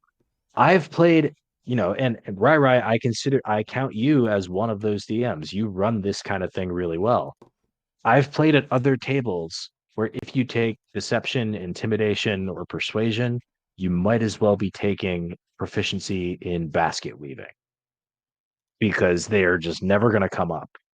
Yeah. And when they do, it, a skill check is never going to be called for God. Does this mean I have to to make a YouTube video about how I do I'm just saying, at for at at how I at do many how I tables, do verbal combat? I'm just saying at many tables, this kind of thing is really just intuitive and the DM just kind of runs it. And often it's just kind of by feel and it works. Yeah. But at some other tables, they tend to just ignore this aspect of the game. And I think the social pillar of the game is pretty important. And I think especially new players and new DMs might appreciate some more tangible rules for how that stuff might look and Yeah. might work. And so I appreciate that they're putting this in there. Yeah. Um, I don't think, at experienced role play focused tables like ours, we're not going to need to use this or care about it. We're just going to keep running it the way we've been running it. But Yep. I like that it's in here because not every DM's as good as you, Ryry. Thanks. I appreciate it. Oh man. Yeah, no, it's interesting and I'm glad they kind of laid it out like this. Also, if the DM may shorten or extend the time depending on the circumstances. Um Invisible condition is interesting. You aren't So if you're affected invisible when you roll initiative, you have advantage on the roll. you aren't affected by any That's effect that new, I requires its think. target to be seen, and attack rolls against you have disadvantage, and your attack rolls have advantage. If a creature can somehow see you, like That's with magic or blind makes sense. sight, you don't gain this benefit against. Yeah, I mean, makes sense. Mm-hmm. There's still nothing in there that says other creatures can't figure out where you are. Yeah. So I There's imagine the nothing in there, and invisible there's spell is not different even now. anything in there that says other creatures have disadvantage to make perception checks against you or figure out where you are or anything like that. It's kind of I think you can get just as much information from what's here as you can from what's not here. Yes. That that they don't say you can't be detected. Yeah. They don't even say it's particularly hard to detect you. You still make noise, you still leave footprints and all that other stuff. It looks going by, what they've written here. If I've got an invisible enemy, I still know exactly where that enemy is all the time. I just have disadvantage to attack them. Yeah, and this is the But I condition. This don't is not but the spell. right, right, right. Yeah. But I don't need to, but like just by this condition, I don't need to like root around and make a bunch of perception checks and like stab wildly in the air. According to this, there's nothing impeding my ability to know where they are and attack the right place. I would simply just have disadvantage on my attack roll. I don't know, and I don't know if the invisibility spell will be any different. Um, we'll see. But it's very unintuitive to how I think people expect invisibility to work. Yeah. Knocking a creature out. If you drop a creature with a melee attack, you can choose to instead reduce them to one, and then they gain the unconscious condition and start a short rest. The creature remains Neat. unconscious until it regains any hit points or until someone uses an action to administer first aid to it. Neat. Cool. Great change. Yeah. It kind of eliminates the whole like, oh, can I do this non-lethally with my +5 greatsword of demon slaying? Like, eh, sure. Like, just put it in the rules. You can always with melee, you can always do it non-lethally. Um, Your crossbow's still gonna be lethal, whether you want it to or not, though, because that's the way crossbows because work. it's not a melee attack. You push the button and it shoots the arrow, and Wait.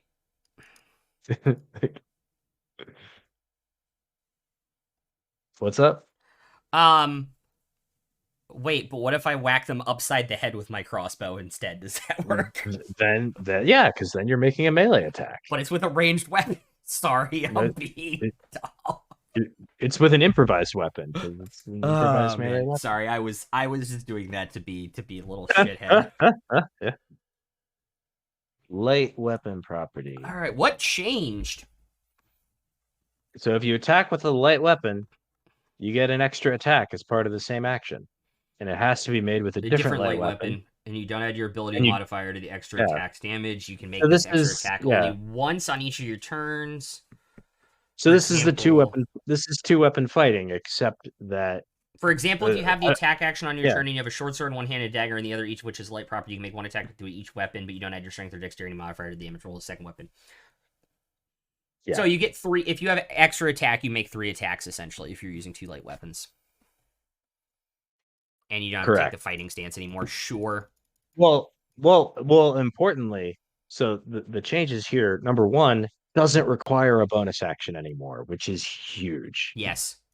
because that was the major impediment to two weapon fighting in fifth edition and why it was so much worse than other, than like great weapon fighting. Because like if you have a great sword, well, you get great weapon master and Mm-hmm. you still have your bonus action free. If you're trying to do two weapon, you're going to do less damage and you're going to have to use your bonus action in order to do that less damage. Now, it doesn't take your bonus action anymore. So if you want to come up with some kind of build that's based on getting a lot of attacks, maybe you want to use your bonus action to cast Hunter's Mark or Hex or something like that. Now it's very, very doable. Um, the other thing, yeah, so you don't add your ability modifier to the extra attacks damage. That's the same as the existing two weapon fighting rules. And the existing two weapon fighting style says, okay, now you do add your ability modifier to that second attack. So that's seems to be the same.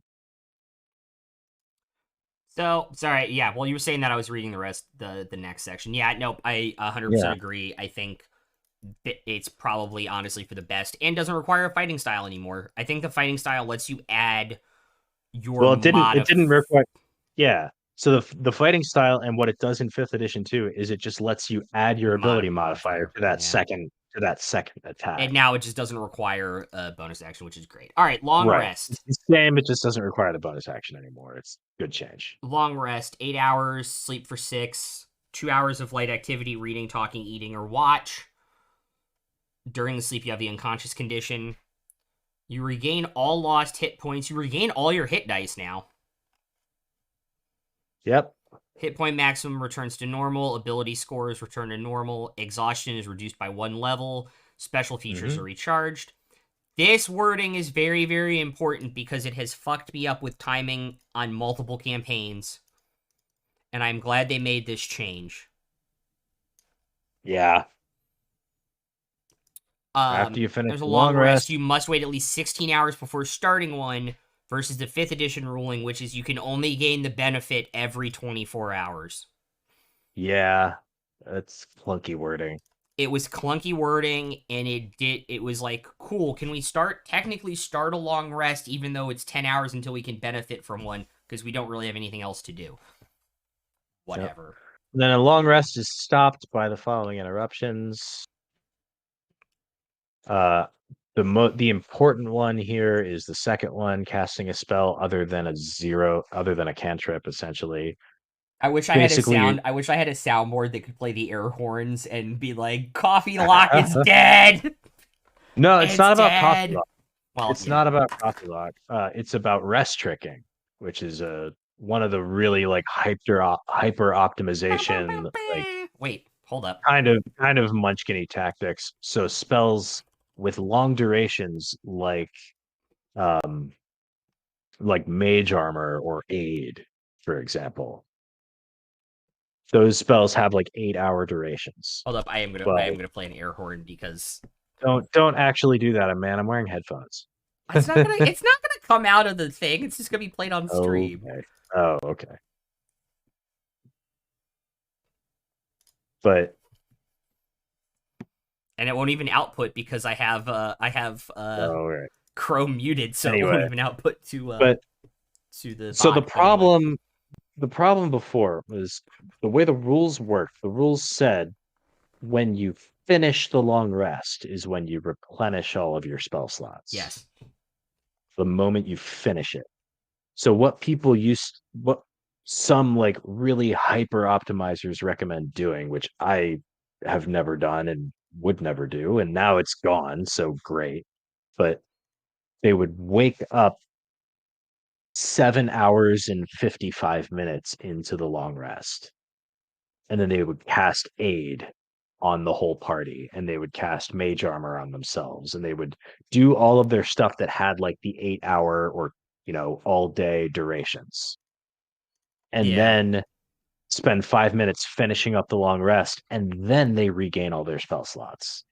So then you have 7 hours and 55 minutes of these long duration spells available for free, essentially, because now you have full slots. So Thankfully, they've now done away with they that, didn't and get you rid can't they you didn't get can't game the system they anymore. didn't get rid of it, Copy but locking, they didn't get rid of it. They yeah. made it worse. That's what happened.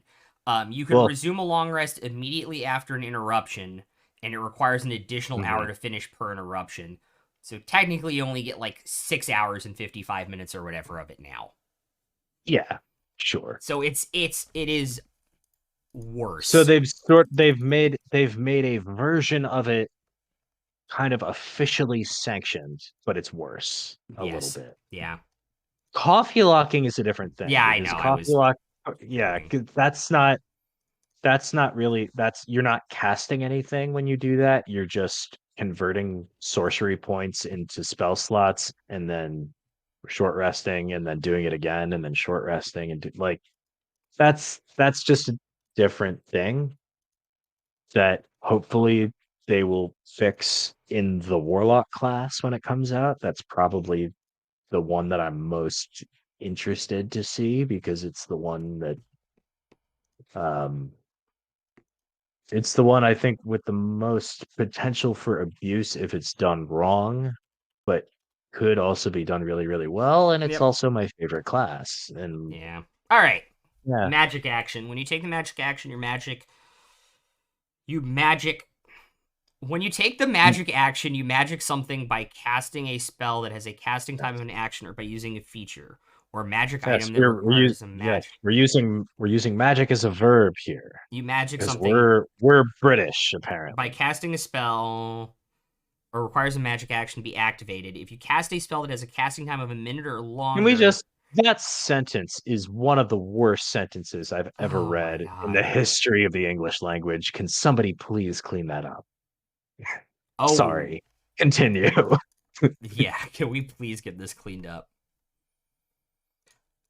Uh the magic you must take the magic action on each of your turns if you have a spell that has a casting time of a minute or longer, and you must maintain concentration while you do so. If your concentration is broken, the spell fails, but you don't expend a spell slot.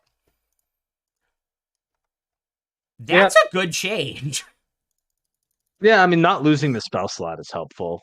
Um I kind of question like why are you trying to cast things with a 1 minute or longer So casting time in the middle of combat? so in But my mind, sure. it's like you guys are having like a downtime episode, and like the last time you guys were in the tavern and you were having that conversation and you were talking to Farzu and everything. If he needed to cast Hmm. Find Familiar, he probably would have cast it at the table. But if that combat started, then he could just drop concentration on casting the spell. Yeah, and he Yeah, gets the spell slot and he gets back. the spell slot back. See that? I Yeah, think like that's why. if you're like mid something when combat breaks out, sure. That makes sense. Yeah. Um when you move, you can go your speed or less. If your speed's 30 feet, you can go up to 30 feet. Difficult terrain can slow you down. Sure. You can break up Your your move. movement We knew that. Moving around other creatures. This I think is new. You can pass through the through space space of of an an ally. ally, a creature that has the incapacitated condition, a tiny creature, or a creature who is two sizes larger or smaller than you. Yeah. The larger part is new. Yeah, like if something's huge, you can like run under its legs, Yeah.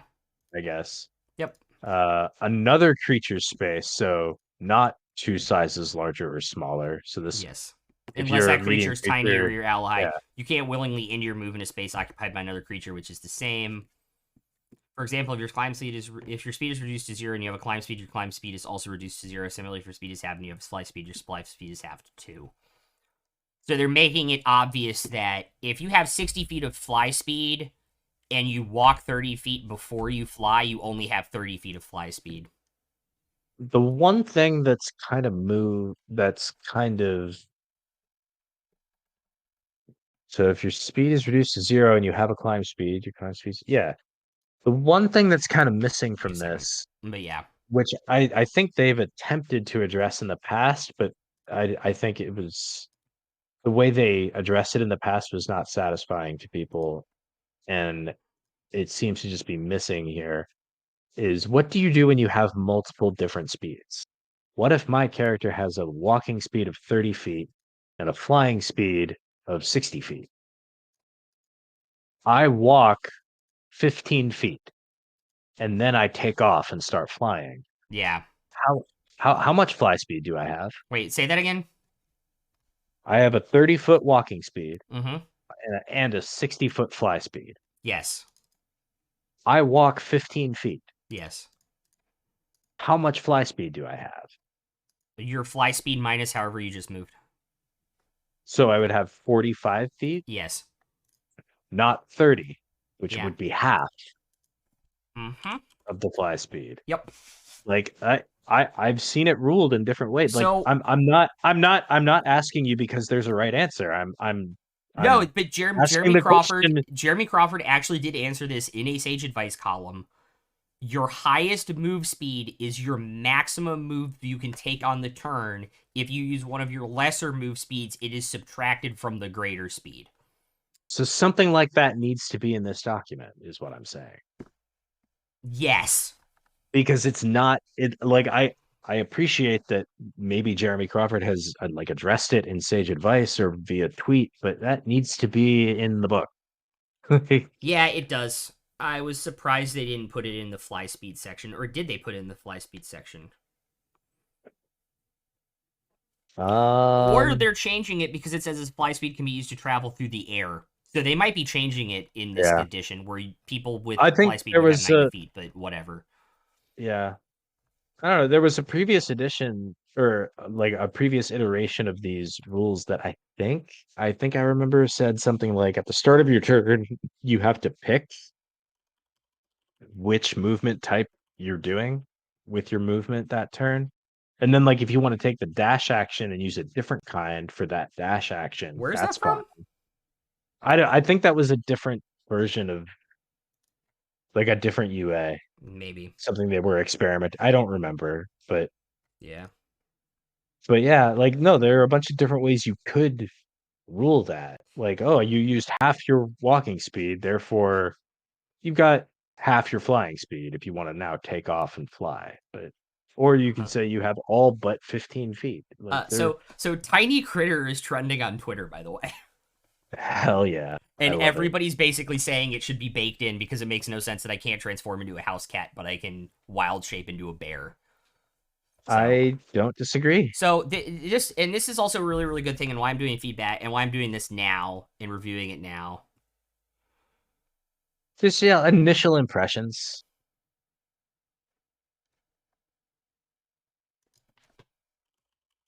But they also said that if you guys tweet about it and do videos about it, that they would take that as advice and possibly modify the document before the survey.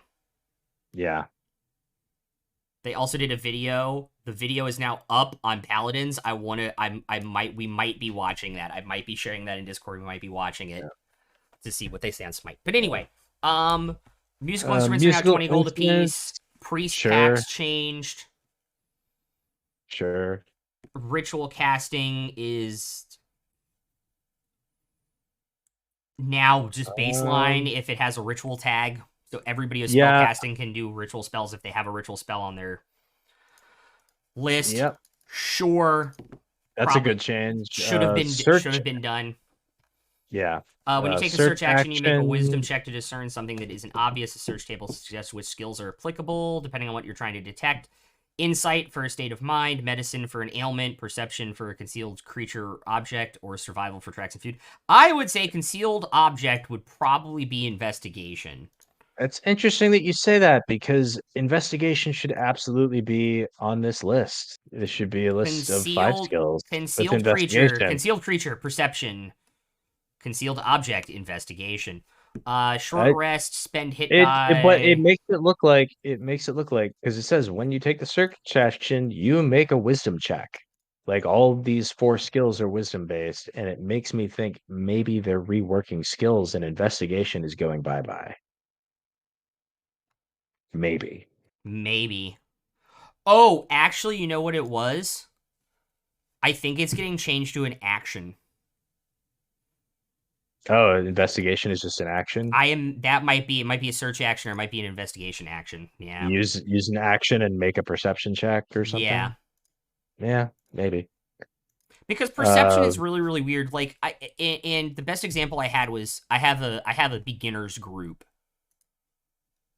um that yeah, plays on Sunday nights physically, and one of them had played 3.5 that had a lot of different checks, and they're like, I don't get perception and investigation. And I was like, here it is. You have your character sheet in front of you, right? He's like, yeah. You perceive the rest of the brewery. You investigate your character sheet. And yeah. so Oh it's no, super weird. So if they make it an action where you can use different skills to investigate something, like, oh, I want to investigate the corpse and figured out how it died. That's a medicine check. That's not a perception check. That's why I think they're going to change it into yeah. an action No, rather than a yeah. I don't disagree with that. I've also played other systems where it was just perception. There was nothing equivalent to investigation. Perception was just looking at stuff, Yeah. trying to, there was a separate. I played one system that had a Actually, seeing if separate it's actually in gather here. information skill that was charisma based, basically meaning like if you want to spend an hour making a gather information check and you're like in the bar making Yep. small talk, I'm right, by asking the about way. the news, that kind of stuff.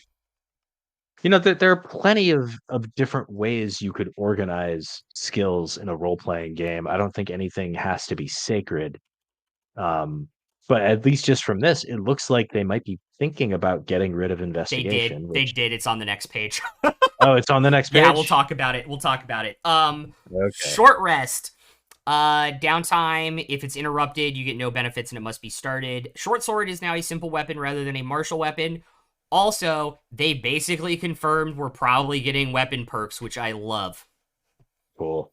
The So upcoming during a article on short Warrior. rest, sorry, so during a short rest, you can spend hit dice, add con to each. Yeah, that's seems the same. And they say that some special features are recharged on short rest. Yeah, interrupting the rest. Yep. Short sword is now a simple weapon. Study. Yeah, when you take the study action, No, you so make sorry. a I want to read count. this. The upcoming Yeah. article on warrior classes will introduce new weapon options. Those options will differentiate weapons from each other more clearly. For example, short sword and scimitar will Mhm. have different roles to play in the game. Study action. This is what I think is replacing investigation. No, well, investigation is one of the Oh, skills investigation is one of the skills. on this list. Yeah, no, it's still there. It's they're differentiating between searching and studying, I guess. Yeah, they're defining what the skills are more, I guess. Oh, you know what it is? It's wisdom versus intelligence. That's what That's what they're That's changing. what it is. It's wisdom versus so like, and they have examples of what each of them could be used for. Um, and I like what I kind of like about these examples, and I'm sure you will probably disagree. Yeah, I kind of like that find out what items a corpse has on it is not one of the examples for search. because for either of them, Yeah. because you know what? In practice, if you've got a couple minutes, you find it all. You can search, like, you don't need to make a roll to search a corpse. You just find everything on that corpse. It's a corpse. And I think a lot of, and not just you, a Oh, lot of DMs that I've seen, oh, but I like, have been a dick I don't- about it, but but only like, because it's like the same people. As soon as I'm like, yeah, you guys are out of initiative order, they're like, I want to search the bodies and I want them to roll for it. So they may not find everything, so somebody else has to. But yeah, there's an art yeah, see, form to here's the it. thing. But here, like, if they don't find everything, first of all, we'd have no way of knowing if we find everything or not, right? If you tell us we find 10 gold, but ha ha ha, they don't know that there is actually 12, we're not going to know to look for the other two. I have So, like, also had just arcs tell where us you we guys find are 10 fighting, gold. but there's also been situations too, and I don't know if this has happened in the Wednesday campaign. I don't think it has, where if it's somebody that is related to like thieving or like a thieves guild or like an underground group, Then they have secret they compartments and have stuff. secret But pass, here's the thing. but it's Here's the such a thing. niche It's scenario. but here's the thing though. It's a corpse. If it's a corpse and we have time, we find everything. That's the way it should work. No rolls required. Even I if they have a secret know. compartment. Even if there's a secret to me, and it's not, I'm not picking on you. I see this on Critical Role. I see this on, lots of actual play shows where whenever somebody wants to search the corpses after a fight, it's immediately make an investigation check. Why? It's a corpse and we've got time. Sorry, off my soapbox. Give me 1 second.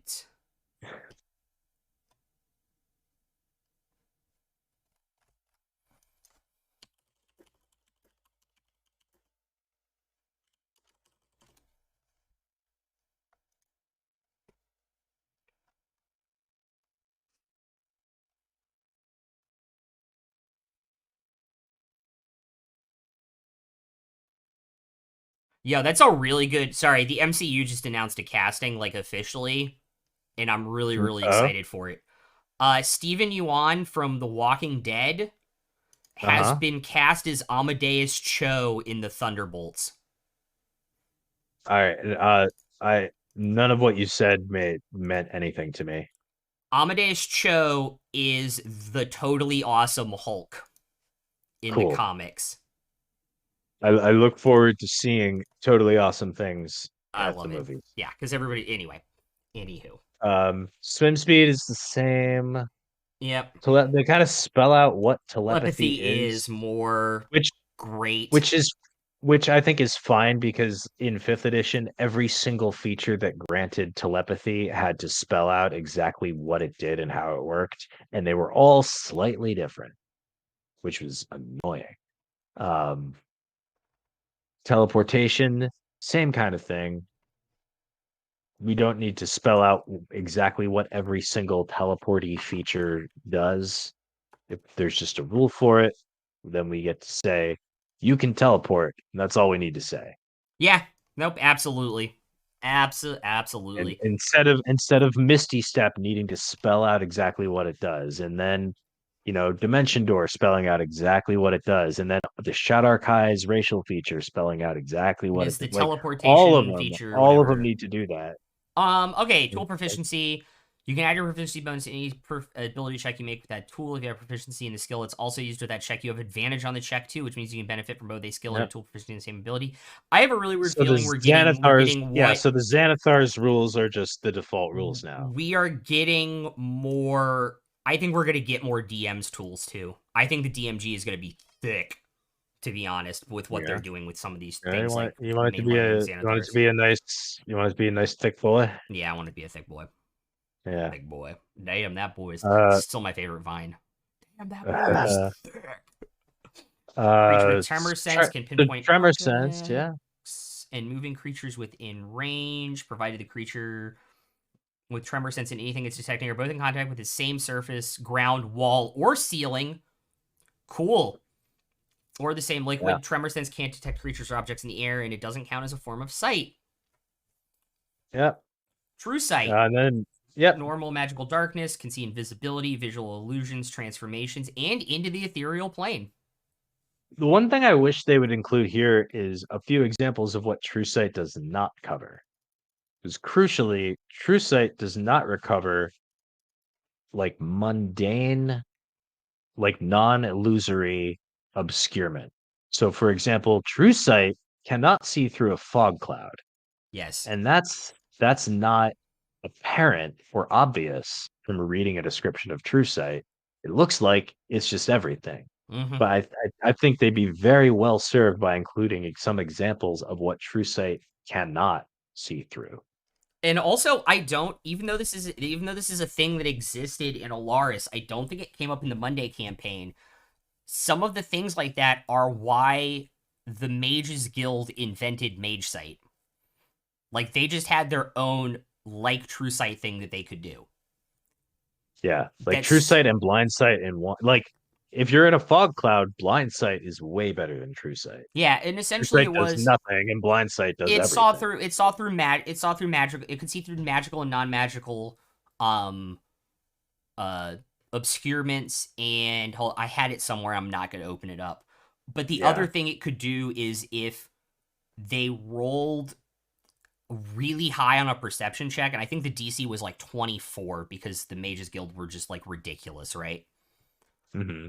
They could sense objects of magical power inside like bags of holding.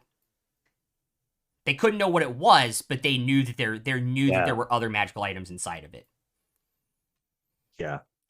Which I think would just be a really really cool sense to like add to baseline D&D.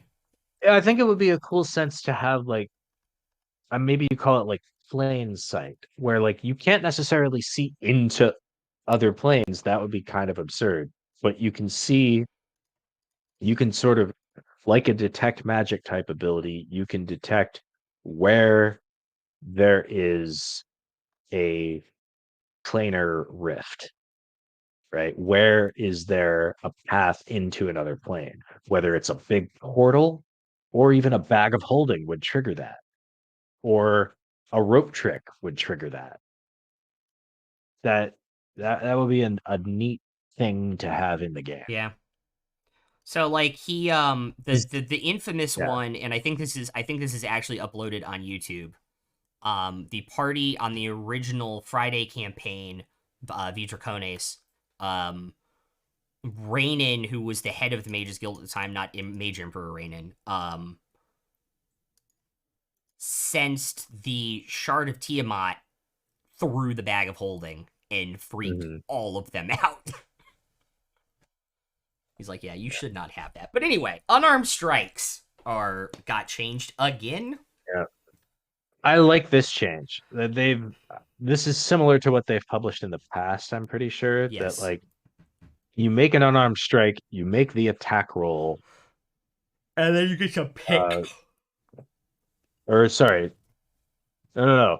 Yeah, you make the unarmed strike and choose one of these options, but they're all under the umbrella of unarmed strike. Yes. So like you can do a regular attack roll for damage. You can instead force the enemy to make a saving throw, and if they fail, then they're grappled. Um, which is kind of cool. It's not an opposed check anymore. They're just making a save against your save DC for grappling. Um, so your athletics, it seems like, no longer really matters. It's more important for it's not really apparent what athletics is good for anymore. Um, because initiating a grapple is having a good save DC, which means having a good strength, but you don't need the skill. Yeah. And resisting the grapple just means having a good strength or dex, Yeah, no, it's true. and Yeah. you don't need the skill. Like athletics, acrobatics seem to be like quite a bit less useful in this iteration. And then the shove actions, same deal. Strength or dex save versus your save DC, which is determined by your strength, but nobody needs any skill proficiencies to be good at that. Yeah. And then the unconscious condition Inert, I think, is new. You have the incapacitated and prone conditions, and you drop whatever you're holding, Yep. and when it ends, you're still. That seems like what we all assumed unconscious was already. Yeah. I wish they would But define like a sleeping condition though too, because like this can be punishing yeah, if like the guy that's keeping watch fails the perception check and somebody sneaks up on y'all. Like that can now, be well, like bad. they're gonna get a surprise round. They're gonna have advantage on that first attack, Yep. and then everybody's gonna have to use half their movement standing up from prone. Yeah. And probably healing the person who dropped because the surprise round and the advantage are probably going to drop one or two people. Yeah, Yeah, it it can be feels a really little punishing. too punishing, but oh Well, well. it's punishing IRL. True. Um, And that's it. That is 29 pages of docs. yeah. Um, I So how do feel you feel overall? I really, really like I'm Paladin, to be honest. I really like Circle of the Moon. I feel like the class features are getting weaker and the subclass features are getting stronger. And I'm not sure how I feel about that. yeah. I think like the last playtest when we got cleric. Yeah. And there was something that they got at first level, and it said it's scaled based on proficiency bonus, and that jumped out with a huge red flag with sirens lighting up that like, oh, they're unintentionally making a really, really powerful one level multi-class dip.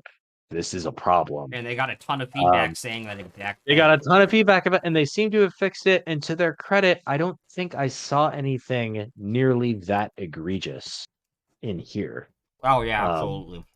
I think Wild Shape is much more streamlined. I think druids other than moon druids are still going to benefit sometimes from being in Wild Shape in combat, which to me is exciting, I'm gonna right? share this in here so you can hear it live because this is the last thing I want to do.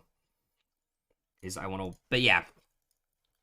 Now I think if anything, they might have reeled it too far back in. But I also think um, some of these druid class features like tiny critter should absolutely just be a rule of how wild shape worked, and you should come up with something else for 11th level, or it's perfectly legitimate, especially for a full spellcaster. It's totally legit to just not have a feature at 11th level. You don't need one. Tiny Next critter, level spells are amazing. tiny critter, baseline into wild shape, alternating forms to level 11, level 15 to level 13. Come up with a new level 15 thing.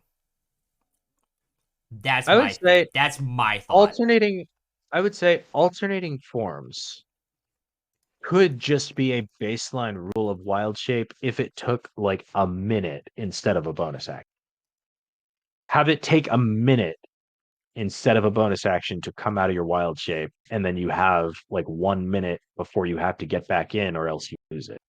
Have that be a baseline rule of wild shape, and then at level 11 say, okay, now it just requires a bonus Yeah, instead of a full minute. sure. I think that's still I think that's still really weak for level 11, but oh wait, you said level 11 not 13. Yeah, no, that's fine. Yeah. But yeah, I think those are both. I mean, like the level 13, if you're doing it all rules as written and you can't get out of wild shape and get back into it without using another use of it, then that level 13 feature is really important and really useful. If you're in at a table like ours where you're kind of fudging it and homebrewing it to let you come out so you can do something out of combat and then get back in, it's less useful. But just the potential to use it in combat, so like revert to your normal form, cast a spell, get back into wild shape, I think makes it pretty useful. I don't know that I would. I still think I would probably put it a couple levels earlier. Again, yeah, again, get rid of level 11 ability. Yeah, that should just be a rule. The tiny Alternating critter should forms just be a should rule. be the new level 13 thing. But I also think if you have wild shape switch as an action and then just make it a bonus action at level 11, that makes it great. Maybe. Because then at base level, at level 3, or level 2, I guess, as an action, you can switch out of wild shape if you absolutely need to in healing word somebody as your bonus action on the turn. Yeah. Yeah, that's And then the true. next turn you don't get an attack because you have to take the action to shift out. So Well, no, I mean, you can already shift out of wild shape as an action and then healing word somebody if you really need to. The issue is just should you be able to get back into wild shape after that? yeah, Maybe, but maybe not. maybe not. Yeah, but yeah, I Ideally, think and ideally, level like 11 is better for alternating forms. That's my and thing. and the reason why the bonus action is good is because you can come out of wild shape past a really good, really impactful concentration spell that's going to last all combat, and then your next turn gets back into wild shape. Yeah. Where like if it's an action to get out of wild shape, then you're okay. An action to get into wild shape, or round one. Then an action to cast my super good concentration spell in round two. And then in round three, I can finally get back into wild shape and the combat's over. Yeah. So yeah, I mean maybe just having it be a full action is the right call. Yeah, I think And so just too. making that Because then think about it, like middle of combat, turn 1, action out of wild shape, bonus action, yeah, healing word or if you need something. or Yeah. something. Turn 2, you're casting your concentration spell with your action. Can't really use your bonus action there. Yeah. And then turn three, you're 3, getting back to wild shape. your bonus actioning healing word and then actioning back into wild shape. Sure, Probably. yeah. Yeah, Sure. something like that. Sure. And then at level 13 it becomes a bonus action, or level 11 it becomes a bonus action, so it's easier to do Yeah, that stuff. there'd be ways to work it out. I'm not sure preventing any kind of very temporary reverting to your normal form without giving up a use of your wild shape for a very short period of time. I'm not sure that's something they should be withholding until 13th level. Same. Um, And then but 15th, then and then again, 15th should be in but then again in 5e, you can't do it at all. So yeah. who knows? Yeah. Well, until you get to Until you 18th get the unlimited wild 18th shapes, 18th you level. know, which yeah, I think we Or kind sorry, of yeah, 18th, and now it's glossed. 17th in this Yeah. deck. Yeah. Well, so 17 says you can now cast in wild shape form, but I think wasn't there one when you got to a certain level, didn't you just have unlimited wild shapes, and wasn't that like a whole class feature you got at Yes, one level? so now instead So when you roll that doesn't initiative, exist anymore. it doesn't, but you get 1 regain of your channel nature when you roll initiative. Oh, okay, good call.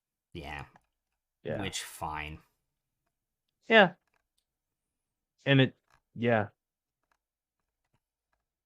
And you get yeah, you gain additional uses of that at certain druid levels. Yep. So it goes up to 3 times per day at level 5, and then 4 times per day at level 9. And I'm sure that at like hyper optimized, Oh hyper my god, combat. we missed something. What's up? They fucked Wild Shape up. Hmm. Equipment that merges with the form has no effect until you leave the form. Right, but you can choose not to have equipment merge with the form. But it just falls to the ground, so you lose the equipment regardless. Oh yeah, no. So like no like, oh, I'm gonna turn into a bear but keep my cloak of protection on because that doesn't look ridiculous. Yeah. Yeah. I kind of like that change. I Yeah, like the idea of, it's gonna make magic items are for you to wear when you're walking around. They're not for a bear. that I one item that I think was homebrewed, and I think everybody has just adopted it as a rule, probably Yeah. the best magic item, which is it's like a plus one to AC when you're in wild shape, and it changes form when you shape change or whatever. But yeah. But Yeah. yeah, they need to rework some of these features and stuff. Actually, I want to see when does Druid get flying now? It is it's level 9. Or you mean in 5th edition it's In level 8. fifth. Level 8. Nope, nope. You went too far. That's 4th.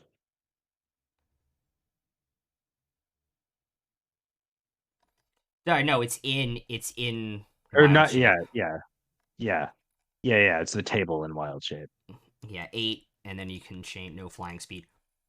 Okay, honestly, just make aerial and aquatic form level 7 too. Like, there's no reason to let them make them wait two more levels to get an aerial form at that point. I would say get rid of the 5th level feature. The might of the land that lets you use your climb speed. It's Oh, like, and you get multi attack. no. Well, like multi-attack is good. Keep that. But just let you use your climb speed at like you can just always use it. That's fine. That was unrestricted before. There's no reason why it needs to be restricted now. Just put aquatic form in that 5th level slot and also unlock multi-attack and then put the aerial form in 7th level, I think. Yeah. Also, That they need to that spell would make out. sense. They need to spell out if attacks become magic damage too. Yeah. But just in general, I think they definitely are trying very hard to have every class get a thing at every level. And for rangers and paladins, fighters, And clerics. that and well, no, for rangers and fighters and paladins and stuff, that's great because there are either half casters or non-cast.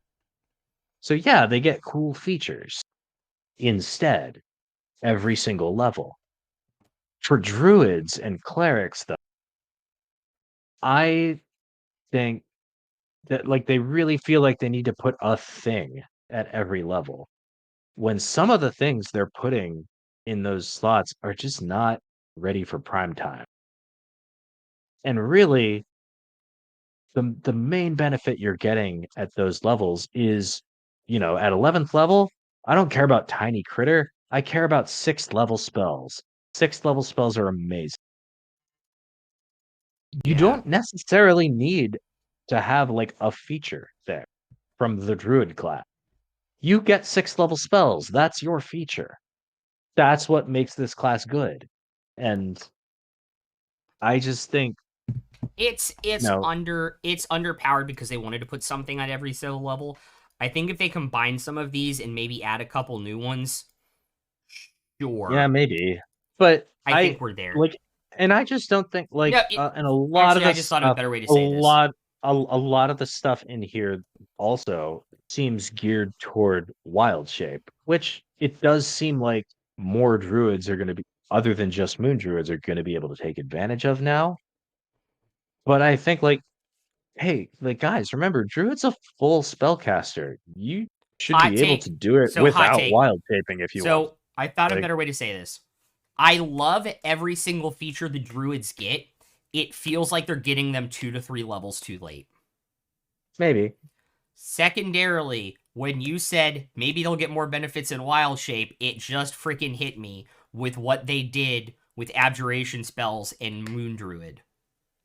Your circle spells are going to be castable in wild shape. maybe. Maybe that might be what they do. Yeah. I don't know. To me, I really like the aesthetic behind just like a druid who does magic and the magic comes from nature. And they're not necessarily out here turning into grizzly bears. They're just like a very crunchy dude getting their magic from nature. Yeah, And I think like that kind of druid needs to be able to exist in the game also because that's a really cool archetype yeah, we'll see what to happens. play, I think. And like if half of these subclass features, more than half of these subclass features, are geared specifically to wild shape, like Yeah. what Okay. do I do if I want to make my like crunchy granola hippie nature guy who You still casts get really spells? good spells. Sure, but And you all my might get class stuff from features and you are about turning into grizzly your bears, which I class don't features necessarily are, but want to do. your circle features might not be. Maybe not. I This is also the issue I have in 5e. Everything druids get above 14th level yeah. is all wild shape stuff Yeah. because their subclass features are done, and all of the druid class features at like 17th and 18th and 19th and 20th level, it's like almost all ribbons or wild shape. It's why you see so many multi-classes that use druid stop at like 10 or 11. Yeah. Yeah. Anywho, Well, yeah, Paladin. and that's yeah, Paladin, you've played paladin. one. First thought. Because we spent Uh almost 20 minutes ranting about druids. oh, for sure. Well, whatever. Uh, I th- I think the change to Divine Smite and whether it crits or doesn't crit, I think is going to be We're going to get that answer from something Jeremy that Crawford in a minute, hopefully. we're going to get the answer from Jeremy Crawford. Wouldn't be surprised if they try it both ways in playtests. Yep. But I think limiting it to once per turn is a good change. Mm-hmm. No more, paladins having a way to make 3 or 4 attacks and smiting on all of them and just being the most. That's a good change, I think. But on the other hand, now getting to use spell slots of any level, it's more viable to go like maybe 5 to 7 levels of pally and then full caster and then have like 8th level smite slots by the time you get up to 20. That's cool too.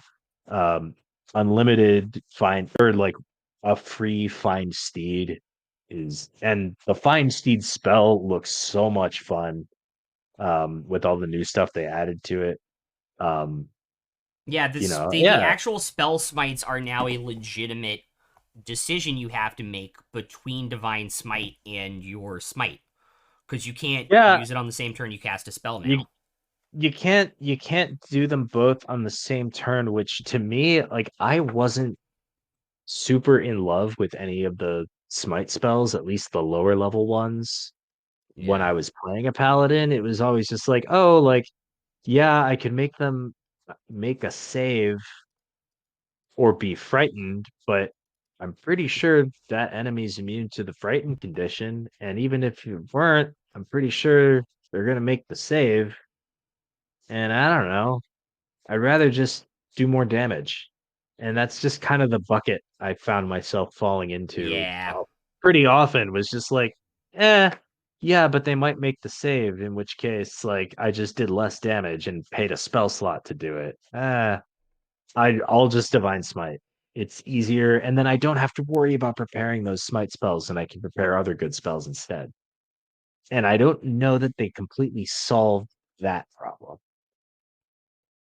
But like the smite like some of the smite spells can still have good or interesting niche uses from time to time. I don't want to knock them at all. And they're also now available to all clerics. So yeah, Yeah. you have a cleric with like blinding smite. Why not? Sure, why not? Yeah.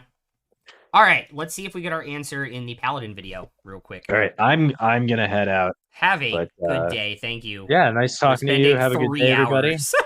Oh, anytime, Bye, man. guys. Uh, that's a lie. Not anytime, Not but anytime. sometimes. Today. Hopefully you also have free time when the next UA drops in April and it's 129 pages. Hopefully Because not. that's gonna be a long day. See you later. Bye. Bye. So we're gonna see what's happening here, guys. I'm nervous.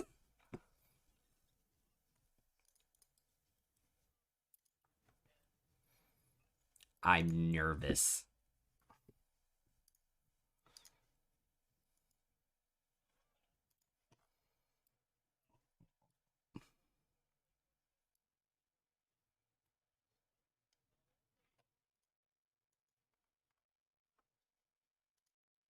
So ranged weapons was intentional.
Yep, that's what I wanted to hear.